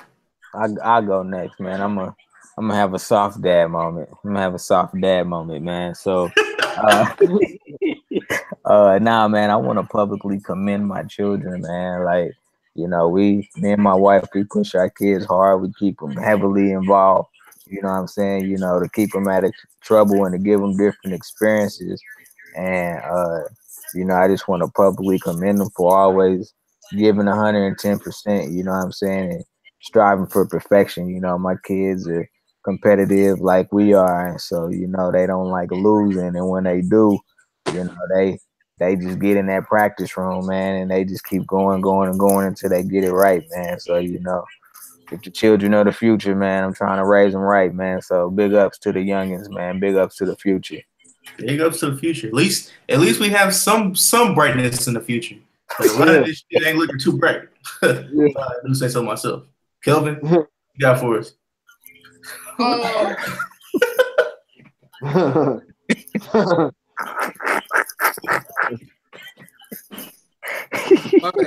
bad. I didn't know y'all saw me. I just want to say, you know, don't curb your opinion for other people. If you got something to say it. Don't hold your tongue. That's pretty much it. Yeah. Don't let society shape you. Do your own thing. Well, you know, everybody was all PG until it comes to me. Like, all I'm saying is, you know, this new age shit is wild, okay? Lil Duval, y'all know who Lil Duval is, right? Yeah. All right, so Lil Duval posted a video like 2 weeks ago or 3 weeks ago on Instagram, and this girl was fingering this dude in public in his booty hole, like it was normal. What the fuck, Randy? Why did he record it? You said what? Why did he record it? No, somebody else did. Oh, okay. They thought they was in public. They thought they was being secret, and somebody sent him another thing, and he posted another one, a different couple, and I thought that was bad, right? I know a coworker of mine. Her side gig is to sell like sex products and stuff like that, right? Mm-hmm. Now, I know a lot of people that's in my building, a lot of the higher ups, and I know a couple of their wives. She told me a lot of their wives have purchased strap-ons to knock off the husbands. I said, what the fuck? What the fuck? I believe it. I believe it. I was just in shock. I was like, yo, what is going on? You talking about higher ups too. Yeah. Right? I believe it. You'll be surprised, man, the different stories you hear, but it's just, I mean, people are crazy, dog, especially in people with the money. You know what I'm saying? They caveman behavior, dog. all I'm saying is, yo, man, if y'all doing some shit like that, man, good to y'all, but like, don't show it to like the public and to the strap-on thing. I don't know, bro. I don't know. That ain't what your brother told me. You said what? Your brother told me your girl hit you with one. That's what he told me. Nah, bro. Sorry. You got the wrong information. You been saying you in your asshole.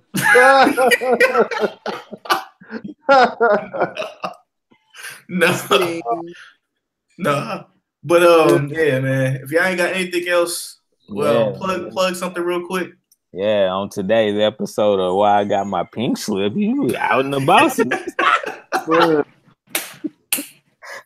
Like, Randy, you're no longer employed here. We're sorry. You just can't act like this anymore. I'm like, hold on, wait. I'm like, I don't work in your facility, so I'm good. Try. All right, so if you guys are still watching, this is your boy Randy Anderson with the Average Guy Podcast on the Average Guy Studios. Felicia. You said what? Happy birthday, Felicia. Oh, happy birthday, little sis. Yeah. I don't think do I follow her on Facebook? I don't know. But yeah, tell her I said happy birthday. Follow me on Facebook at the Average Guy Podcast, Average Guy Studios on YouTube, Average Guy Podcast on SoundCloud. All the links will be in the description below and on the homepage. So you'll be able to find the Apple link and everything else. Also follow Grit Sports Media. And if y'all got anything else to plug, go ahead and plug it now before we bounce out of here. Well, I'm gonna plug my new line of dildos since you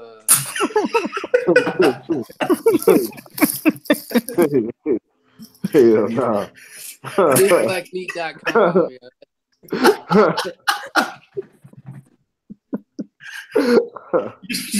You said you worked construction and worked with wood, but damn, bro, you ain't say you worked with plastic. Chill. Sell them to them bosses. Sell them to the bosses. You old. All right, guys. And on that note, this is another episode of the Average Guy Podcast on the Average Guy Studios, man. And I'm out. I want to thank all my co-hosts. Yeah. Gunda. And Corey. And yo, we out, man. Peace. All right.